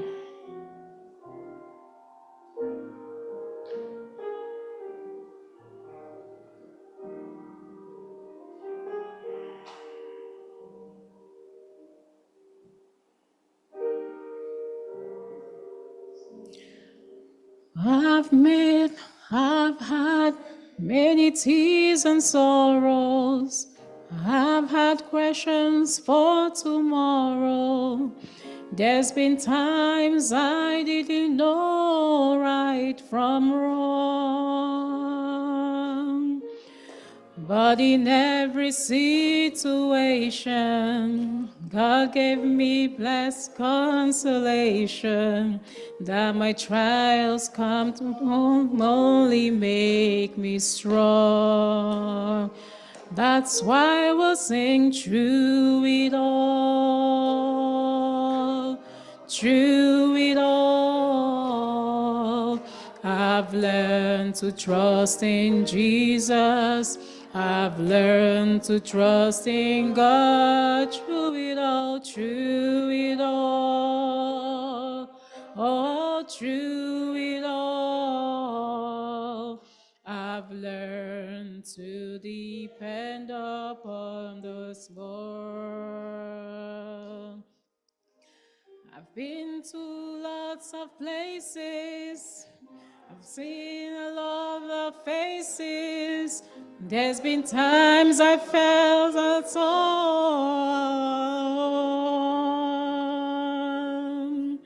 But in my lonely hours, yes, those precious lonely hours, Jesus lets me know that I was his own.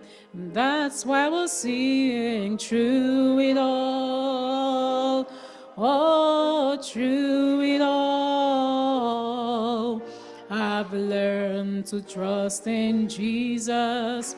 I've learned to trust in God through it all, through it all. Oh, through it all. I've learned to depend upon His word. I thank God for the mountains, and I thank Him for the valleys. I thank Him for the storms He brought me through. For if I've never had a problem, well, God will solve them. I'll never know what failing God could do. That's why we'll sing through it all. Oh, through it all. I've learned to trust in Jesus. I've learned to trust in God through it all, through it all.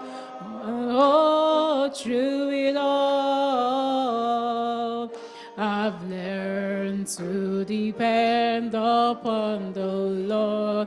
Oh, one more time, through it all, through it all, through it all.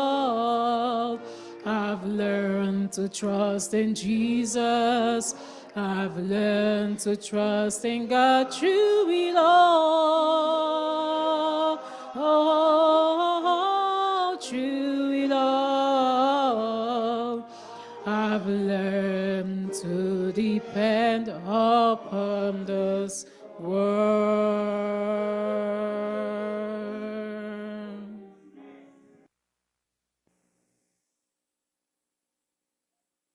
Is to get us to think about the words through it all. Through what? Through the storms, through the disappointments, through the quarrels, the misunderstandings, the troubles that you experience, the illness, the sickness, through it all. And so unto Him who's able to keep you from falling, and to present you faultless before His throne with exceeding joy, unto the only wise God, who is able to keep you through it all, I commend you. May the Lord bless you and keep you. May the Lord make His face to shine upon you and be gracious unto you. May the Lord be merciful unto you and hedge you in, cover you with the pinion of His wings, keep you from falling, that you may go through the month of March, marching in His strength, in the power of the Spirit. Until we meet again, may the Lord preserve you and watch between us while we're absent from one another. May the Lord be gracious unto you, now and forevermore.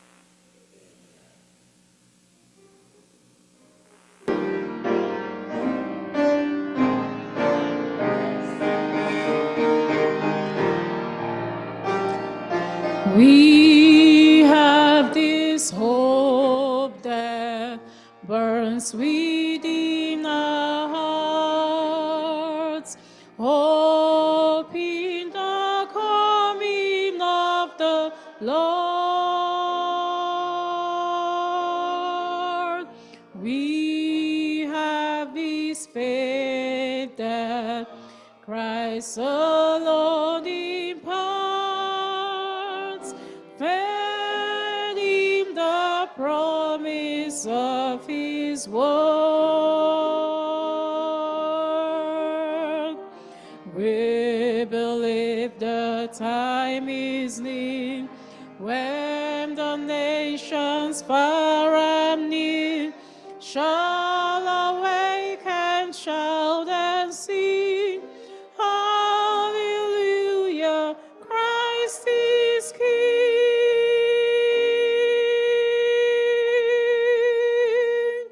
We have this hope that burns within our hearts, hope in the of the Lord.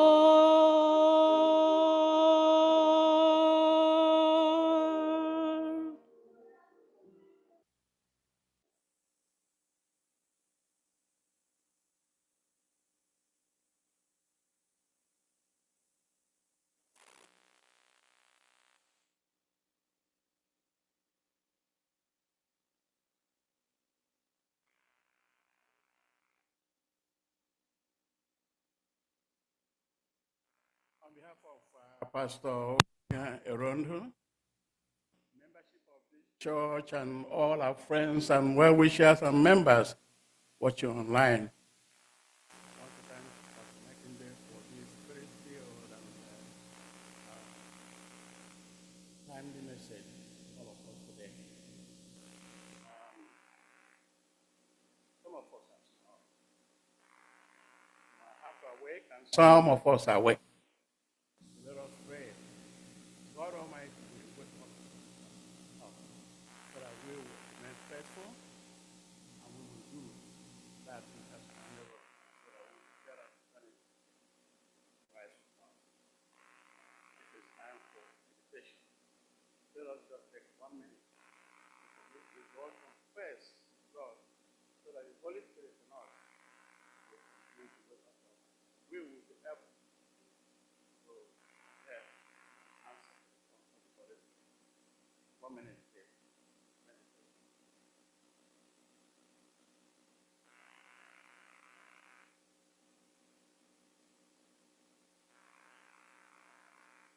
Our gracious Father in heaven, we thank you for yet another Sabbath day that you've given us, oh Lord. We thank you because you have given us the strength and ability to come worship and praise your name today. We thank you for the message of the day. We thank you for the messenger who you brought to us, who brought us this message.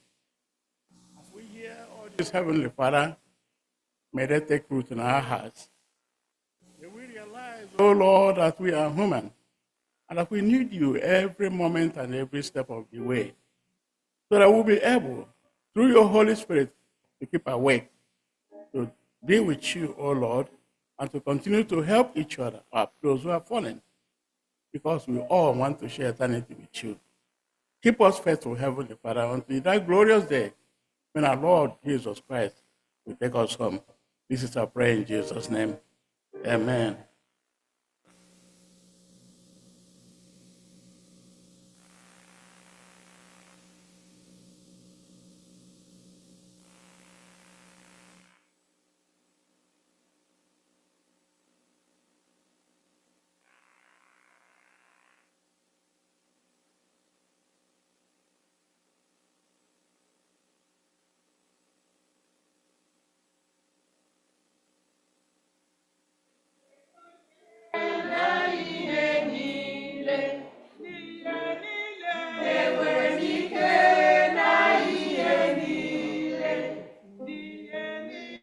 N'ime